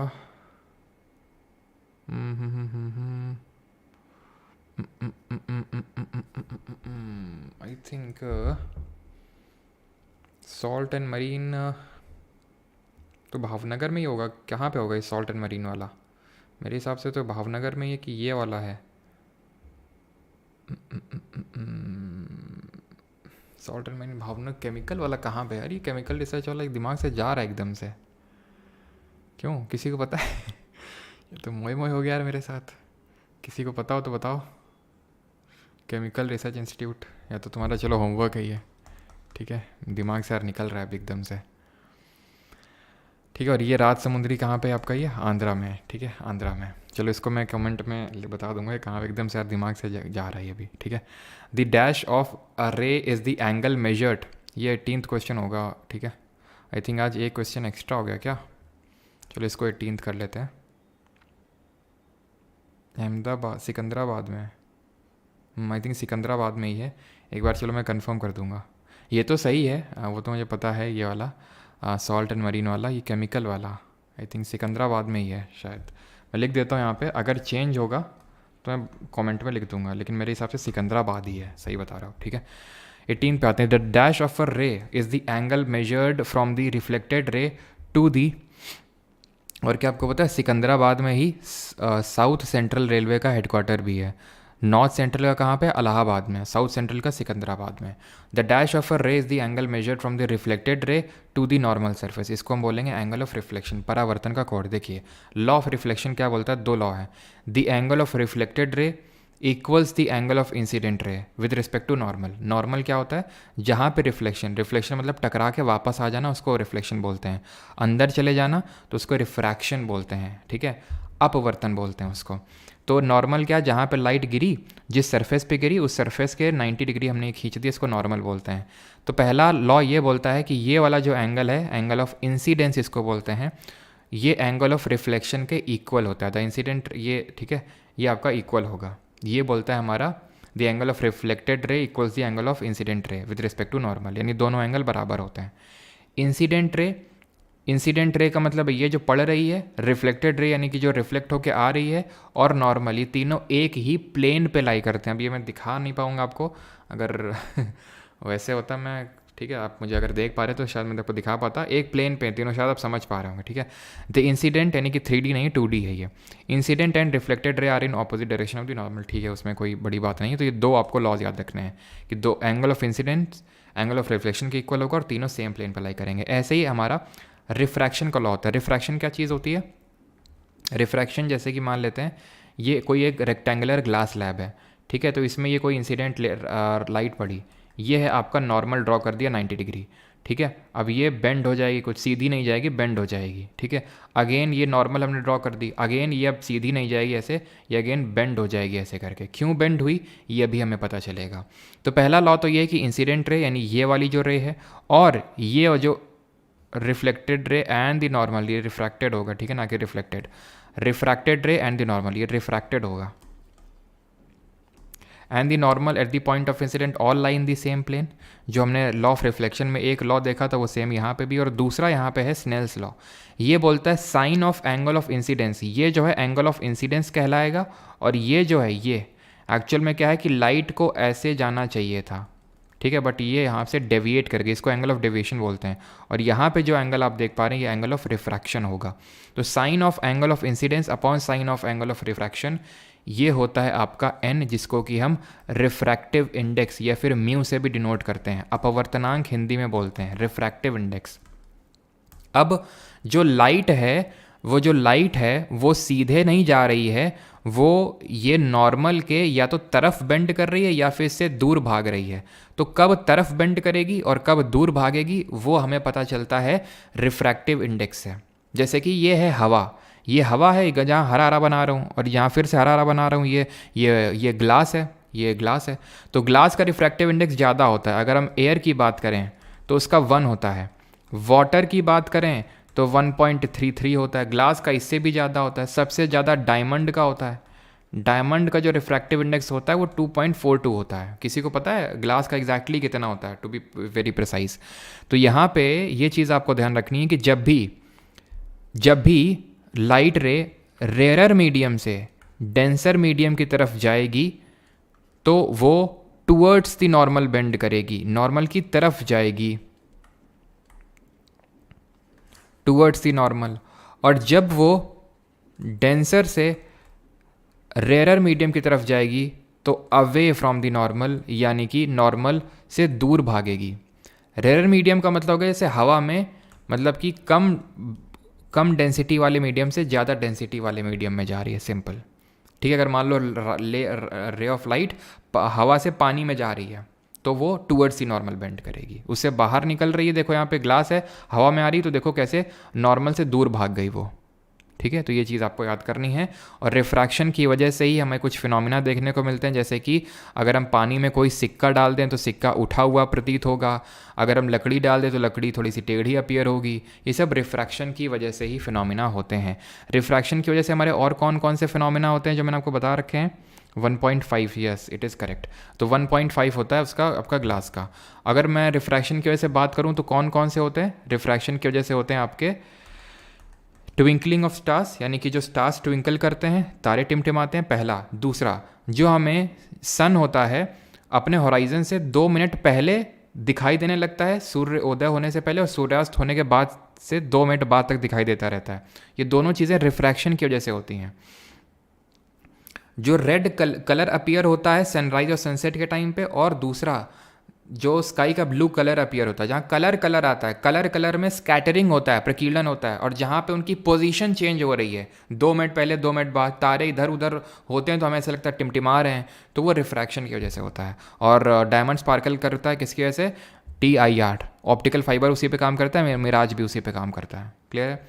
रोमन नहीं है, ठीक है। तो इस 78, ये एक सेकेंड यार, ये 16 था, ये 17 है, ये 18 था, ये एक्चुअल में 19 है। ठीक है, तो हमको लग रहा है एक क्वेश्चन आज एक्स्ट्रा है हम लोगों का। ठीक है, कोई नहीं। रमन एक मिरर यूज़ करना चाहते हैं, तो which type of mirror should he pick for it? पीछे देखने के लिए उसमें। तो ज़रा बताइए, रमन इफेक्ट किसने दिया था? CV रमन जी ने। ठीक है, कब दिया था ये आपको बताना है। तो पीछे देखना है, तो जब एक छोटे मिरर में बहुत सारी चीज़ें देखनी होती हैं तो हम कॉन्वेक्स मिरर का यूज़ करते हैं बहुत सारे बड़े पार्ट में। जैसे कि इसको हम एज अ रिफ्लेक्टर यूज़ करते हैं स्ट्रीट लाइट में, reflector as a reflector in street lights, reflector in street lights use करते हैं। इसको हम यूज़ करते हैं ATM वगैरह में सिक्योरिटी पर्पस, या फिर मेट्रो वगैरह में, रेलवे स्टेशन में देखा होगा तुमने, सिक्योरिटी पर्पस से इसको यूज़ किया जाता है, सिक्योरिटी पर्पस से ATM वगैरह में यूज़ किया जाता है। प्लस इसको हम सन ग्लासेस में भी यूज़ करते हैं। वहीं अगर हम बात करें कॉनकेव मिरर, कॉनकेव मिरर जो होता है, ये मिरर में ये एक तरह का कॉन्वर्जिंग होता है। ठीक है, फिर हम बोल सकते हैं इसको मैग्नीफाइंग है, ये मैग्नीफाइंग मिरर है, चीज़ों को बड़ा कर देता है। कॉन्वेक्स चीज़ों को छोटा कर देता है, कॉनकेव चीज़ों को बड़ा कर देता है। तो जो हमारे डेंटिस्ट लोग हो गए वो यूज़ करते हैं, हम शेविंग के लिए जब इस्तेमाल करते हैं तो कॉनकेव का यूज़ करते हैं। टॉर्च में यही यूज़ होता है, जो हमारा सर्च लाइट होती है उसमें भी यही यूज़ होता है, जो हमारा क्या बोलते हैं उसको सोलर ब्लास्ट फर्नेस होता है, सोलर ब्लास्ट फर्नेस, उसमें भी इसी का यूज़ करते हैं। ठीक है, कमेंट में ये बताइए कि कल हमने देखा था मायोपिया में किसको यूज़ करते हैं और हाइपरमेट्रोपिया में किसको यूज़ करते हैं, जल्दी से बताइए। मायोपिया और हाइपरमेट्रोपिया में किसको यूज़ करते हैं। और प्लेन मिरर है, ऑप्शन नंबर आपको सेकंड में दिख रहा होगा। प्लेन मिरर की क्या खासियत होती है? इसका जो फोकल लेंथ होता है वो इन्फिनिटी होता है। फोकल लेंथ क्यों किसका इन्फिनिटी होता है? इसलिए इसका जो पावर होता है वो 0 हो जाएगा। क्यों? हाँ, जिम मिरर, जिम में भी मैग्नीफाइंग टाइप ही होता है ना। जिम में पता नहीं ऐसे लगा रखे होते हैं कि मतलब मसल्स थोड़ा सा और बिगर साइज़ की दिखती है ना। तो पावर का फॉर्मूला क्या होता है? One upon focal length. कौन कौन जाता है यहाँ पे जिम? तो 1 अपॉन फोकल लेंथ, और पावर यहाँ पे आपको पता है 1 अपॉन इन्फिनिटी 0। मायोपिया में यूज़ करते हैं कॉनकेव मिरर, मत लिख देना भैया, ठीक है, लेंस। और हाइपरमेट्रोपिया में कॉन्वेक्स यानी उत्तल लेंस, और यहाँ अवतल लेंस। और उत्तल लेंस जो होता है इसकी फोकल लेंथ हमेशा पॉजिटिव होती है और इसकी नेगेटिव होता है। चाहे उत्तल लेंस ले लो चाहे उत्तल दर्पण ले लो, पॉजिटिव ही होगी। Same goes with for concave, that is अवतल। ठीक है। और प्लेन मिरर में क्या कैसी इमेज बनती है? जितनी ऑब्जेक्ट की डिस्टेंस होती है उतनी इमेज की डिस्टेंस होती है। जैसे ये प्लेन मिरर है तो जितनी दूर ऑब्जेक्ट रखा है उतनी ही दूर इमेज भी बनेगी। दूसरी चीज़ ये होती है कि इसमें इमेज जो होती है वो लेटरली इन्वर्टेड बनती है, यानी दायां का बायां हो जाता है, तुम्हारा दायां हाथ बायां हो जाता है, लेकिन सेम साइज़ की बनती है और वर्चुअल बनती है। इसमें वर्चुअल का मतलब होता है कि on the other side of the mirror, दूसरे साइड में बन रही ना, ऑपोजिट साइड में, तो इसलिए वर्चुअल है बट सेम साइज़ की है। नेशनल डेयरी, ये होगा हमारा एक्चुअल में last question. National dairy research institute कहाँ पे लोकेटेड है? राष्ट्रीय डेयरी अनुसंधान कहाँ पर स्थित है? अच्छा ठीक है, ये रिपीटेड क्वेश्चन है रिपीटेड है ये हम लोग कर चुके हैं करनाल में, ठीक है। Now this is the last question, who among the following which among the following peaks is the highest peak of Jharkhand? Jharkhand की सबसे ऊंची चोटी कौन सी है, ये आपसे क्वेश्चन पूछ रहा है। तो यहाँ पे अगर हम बात करें कंगटो, ये तो अरुणाचल प्रदेश की है। गिरनार गुजरात की है। अनाईमुडी ये पूरे साउथ इंडिया की या फिर वेस्टर्न घाट की है? ज़रा इसकी हाइट बताएंगे कमेंट में। और पारसनाथ यहाँ पे सही आंसर होगा, जो कि आपके छोटा नागपुर प्लेट्यू में पड़ती है और वहाँ की ये हाईएस्ट पीक है छोटा नागपुर प्लेट्यू की, ठीक है। और पारसनाथ की हाइट की बात करेंगे तो 1365 मीटर आंसर हो जाएगा। अनाईमुडी की बात करेंगे तो 2695 मीटर हो जाएगा। ऐसे ही ज़रा बताइएगा कमेंट में कि जो हमारी अरावली हिल्स हैं इसकी हाईएस्ट पीक कौन सी है? तो अरावली की ध्यान रखना है गुरु शिखर है, इसकी हाइट 1172 मीटर है, सॉरी 1722 मीटर है, गुरु शिखर है। और सतपुड़ा की आपको पता है क्या है? पंचमढ़ी, सॉरी धूपगढ़, उसको क्वीन ऑफ सतपुड़ा बोलते हैं, पंचमढ़ी को धूपगढ़ है सतपुड़ा की। और विंध्या की क्या है? Peak of goodwill, that is सद्भावना शिखर, ठीक है। मैं लिख देता हूँ, सतपुड़ा की है धूपगढ़ और विंध्या की है कौन सी? विंध्या की है सद्भावना शिखर या फिर पीक ऑफ गुडविल, ठीक। और अनाईमुडी की हाइट कितनी है? 2695 मीटर है। गिरनार की है लगभग 1031, ये मतलब इतना भी रट्टा मारने की ज़रूरत नहीं है वैसे तो। और इसकी अगर बात करें तो ये तो काफ़ी ऊंचा है, लगभग 7000 मीटर ऊंची है ये, ठीक है कंगटो। क्यों? क्योंकि ये सारी जो हैं ये पेनिनसुलर प्लेट्यू का पार्ट है, प्रायद्वीपीय पठार का। ये जो है हिमालय, और हिमालय की चोटी आपको पता है बहुत ऊंची है। ये वेस्टर्न घाट की सबसे ऊंची चोटी है 2695 मीटर, और ये अरुणाचल है कि कंगटो है जो हिमालय का पार्ट है 7000 मीटर। और ईस्टर्न घाट की हाईएस्ट पीक कौन सी है? महेंद्रगिरी, कितनी हाइट है? 1501 मीटर हाइट है उसकी। और क्या चीज़? और तो कुछ नहीं। और हाँ, अंडमान निकोबार की हाईएस्ट पीक बताएंगे, और किस आइलैंड में अंडमान निकोबार के, ये भी बताएंगे। तो यहाँ पे होता है हमारा लेक्चर के ये स्टैटिक क्वेश्चन खत्म। अभी आते हैं करंट अफेयर का शॉर्ट। और जैसे अभी मैंने आपको बताया, थोड़ी देर में आपको वीडियो मिलेगा दोपहर में, जहाँ पे मैं आपको ये बताऊंगा कि सीजीएल के लिए करंट अफेयर्स किस मंथ्स के कैसे क्या करने चाहिए, और हम लोग कैसे यहाँ पे करंट अफेयर्स करने वाले हैं और कब से करने वाले हैं। Who has recently been appointed as the new BRO chief? Border Road Organisation के नए चीफ कौन से बने हैं? तीसरा ऑप्शन देखो ध्यान से, दिख रहा है तुम्हें, ठीक है। और चौथा ऑप्शन दिख रहा है? नहीं दिख रहा है, चलो रहने दो फिर सही आंसर इसका होगा रघु श्रीनिवासन जी, ठीक है। ये नए BRO that is Border Road Organisation के चीफ बने हैं। BRO क्या करता है? BRO करता है आपका जो बॉर्डर्स में रोड का कंस्ट्रक्शन करता है, मिनिस्ट्री ऑफ डिफेंस के तहत आता है ये। और वो जो वाइब्रेंट विलेजेस प्रोग्राम है जो अभी आपके CAPF एग्जाम में पूछा गया, वो भी यही मेनली उसमें इसका रोल है। कब स्टैब्लिश हुआ था? 1960 में स्टैब्लिश हुआ था। KN शांत कुमार जी की बात करें तो शांत कुमार जी भी अभी आई थिंक जो प्रेस्ट, हाँ, जो आपका प्रेस ट्रस्ट इंस्टीट्यूट है उसके ये बने हैं नए चेयरमैन, ठीक है। जो प्रेस ट्रस्ट इंस्टीट्यूट है उसके नए बने हैं ये चेयरमैन। और हमारा आखिरी क्वेश्चन ले लेते हैं आज का, and that is 37th national games medal tally was topped by? किसने मेडल टैली टॉप की थी 37th नेशनल गेम्स की? ये क्वेश्चन पूछा है। पहली बात तो हुए कहाँ पे थे? तो ये आपके गोवा में हुए थे। इसका मैस्कॉट क्या था? इसका मैस्कॉट था इंडियन बाइसन, जिसको मोगा नाम से जानते हैं, ठीक है। तो ये हुए कहाँ पे थे? गोवा में हुए थे। मैस्कॉट इसका मोगा, जिसको कि हम इंडियन बाइसन के नाम से जानते हैं। एंड ये मेडल टैली जो टॉप करी थी वो महाराष्ट्र ने करी थी with a total of 80 gold medals. और टोटल 228 यहाँ पे मेडल इसने लिए थे टोटल। इसके बाद दूसरे नंबर पर रहा था सर्विसेज, जिसने कि 66 गोल्ड मेडल जीते और 126 टोटल मेडल लिए। तीसरे नंबर पर रहा था हरियाणा, और इसने लिए सिक्योर किए 62 गोल्ड मेडल्स और टोटल ऑफ 192 टोटल मेडल्स। अच्छा, अगले वाले कहाँ पे होंगे? 38 वाले। तो 38 वाले जो नेशनल गेम्स होंगे वो होने वाले हैं आपके उत्तराखंड में, 38वें वाले, ठीक है। तो ये आज ही हम लोग के आज दो ही क्वेश्चन हैं, दो आप लोगों के क्वेश्चन होमवर्क के लिए हैं। Who among the following was the architect of the integrated guided missile development programme in India, कौन है हमारे architect.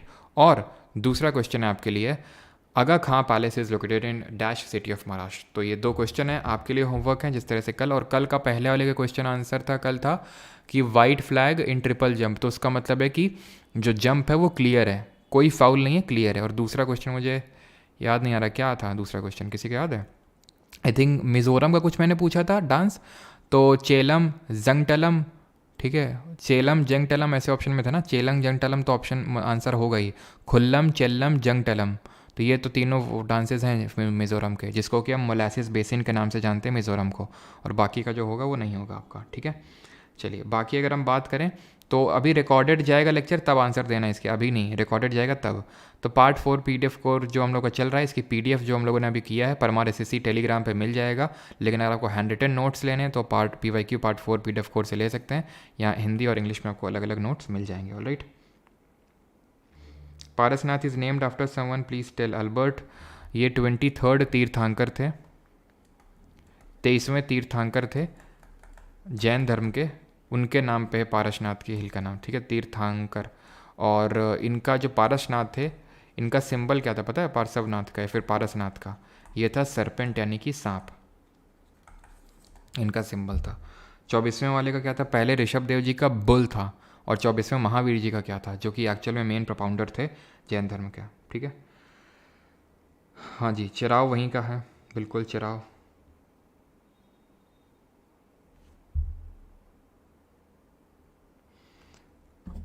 Sir blog study with यार, वो डेली वल्गर कमेंट करता, अच्छा कौन है ये? सर ओयो में जाता हूँ जिम करने एवरीडे। अच्छा, लग रहा है तुम्हारी डीपी देख के। सीजीएल वाले दिन शायद तुम्हें चलो बोलना तो नहीं चाहेंगे, खैर। रेड कार्ड बैडमिंटन में रैकेट अभी यूज़ करने पे भी मिलता है, यस। अच्छा, वो मैच कितने बजे है आज का? सर मेडिटेशन सेशन हिंदी में करा दीजिए। अच्छा, देख रहा बेटा, मेडिटेशन भी हिंदी में मांग उठ रही है। मेडिटेशन भी हिंदी में होगा अब कल से, योग भी हिंदी में करेंगे, सांसें जो लेंगे कल से वो भी हिंदी में ही लेंगे, ठीक है। चलो कल से भाई वो नहीं चलाएंगे, हम समझ गए तुम किस चीज़ की बात कर रहे हो।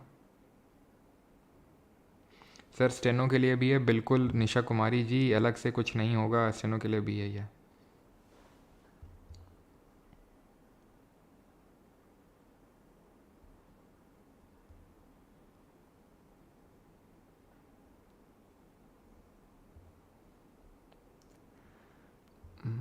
सर न्यू फाउंडेशन बैच कब आएगा? अजनबी क्रिएशन, अजनबी जी सीजीएल टीयर 1 हो जाएगा, उसके बाद आएगा, टीयर 1 के बाद।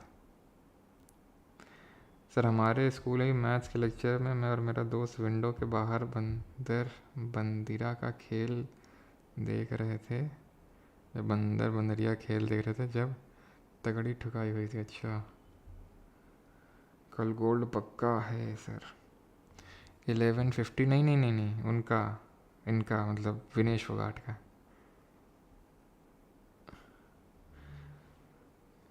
MTS भी आ रहा है पता है दीपांशु, तो आ रहा है तो क्या करें, वही सेम ही चीज़ें इंपॉर्टेंट हैं। इतनी अच्छी आवाज़ है, इंडियन आइडल में ट्राई कीजिए। क्या बात कर रहे हो? मुंबई चले जाएं हम भी, क्यों? फिर कौन पढ़ाएगा तुमको? जल पी लिए जी, मोमो जी बोल रहे हैं। डोनाल्ड लू के बारे में बताओ ना अच्छे से, विराट जी। क्या ही बताएं भाई, बड़े खतरनाक लोग हैं ये यूएसए वाले, यूएस वाले बड़े खतरनाक है। शेख हसीना ने तो जाने कभी बोल दिया था कि ये मतलब धमकी मिल रही है हमें एक वेस्टर्न वर्ल्ड से, और बेचारा इमरान खान बोलता बोलता थक गया। ये डोनाल्ड लू है, डोनाल्ड लू है जिसने मेरी सरकार को गिराया है। होता क्या ना, यूजुअली होता क्या, अच्छा 11:30 PM पे उनका भी मैच, अच्छा। होता क्या है कि जब कोई भी सरकार होती है, ठीक है, तो उसके खिलाफ कुछ ना कुछ तो होता ही है।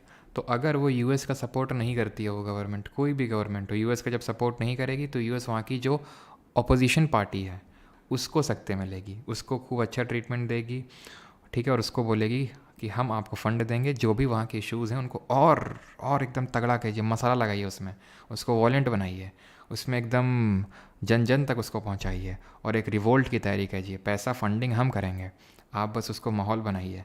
और जब आप आएंगे ध्यान रखिएगा, वही मीर जाफ़र वाला हाल कि हमारी हेल्प करो तुमको नवाब बनाएंगे, कि हम, और यहाँ पे क्या है, तुमको नवाब बनाएंगे, तुम हमारी हेल्प करना नवाब बन के, वो है वही सेम चीज़। तो जब तुम आ जाना पावर में, तो जो चीज़ के लिए हमने इनको हटवा रहे हैं तो वो चीज़ तो तुम्हें करनी ही पड़ेगी। तो वही होता है, ठीक है। लेकिन ये है कि कंट्री के अपोजिशन पे भी डिपेंड करता है कि कहाँ का अपोजिशन कैसा है। होपफुली हमारे देश का अपोजिशन भी उतना उतना वो नहीं है कि हम देश को ही बेच खाएं, ठीक है। तो सरकार में जो बैठे लोग हैं उनका भी अच्छा होना ज़रूरी है, अपोजिशन में जो लोग बैठे हैं उनका भी अच्छा होना ज़रूरी है।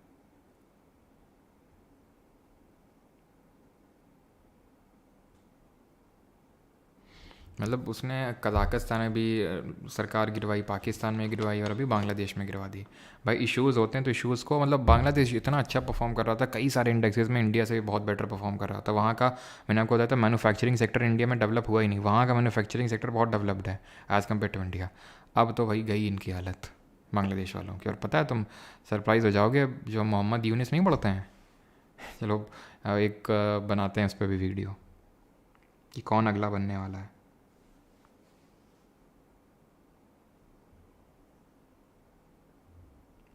सर अभी क्या करेंगे आप? सर आपने अपने स्कूल में अभी क्या करेंगे? अभी तो हम वही बनाएंगे जो तुम देखते हो रात को, एक तो शाम वाला लेक्चर की पीपीटी, और उसके बाद जो रील आती है वो। विनेश फोगाट का 12:45 AM पे, इतनी रात में कौन जागेगा यार। 12 बजे उसका भी करवा रखा है और 12 बजे 1 बजे उसका करवा रखा है, कौन देखेगा इतने समय। मतलब जो इम्पोर्टेंट वाले मैच हैं, गोल्ड मेडल वाले मैच, वो तो उन्होंने रात में ही रख रखे हैं सारे, 12 बजे, 11:50 पे और 1 बजे।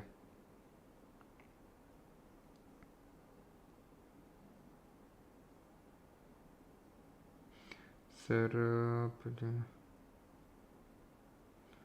सर फर्स्ट लेक्चर से आज तक जितने लोग कंसिस्टेंट हैं, फर्स्ट लेक्चर से आज तक कितने लोग कंसिस्टेंट हैं? वो तो तुम्हें भी दिख रहा है कितने लोग कंसिस्टेंट है, पहले कितने लोग रहते थे और अभी कितने लोग रहते हैं।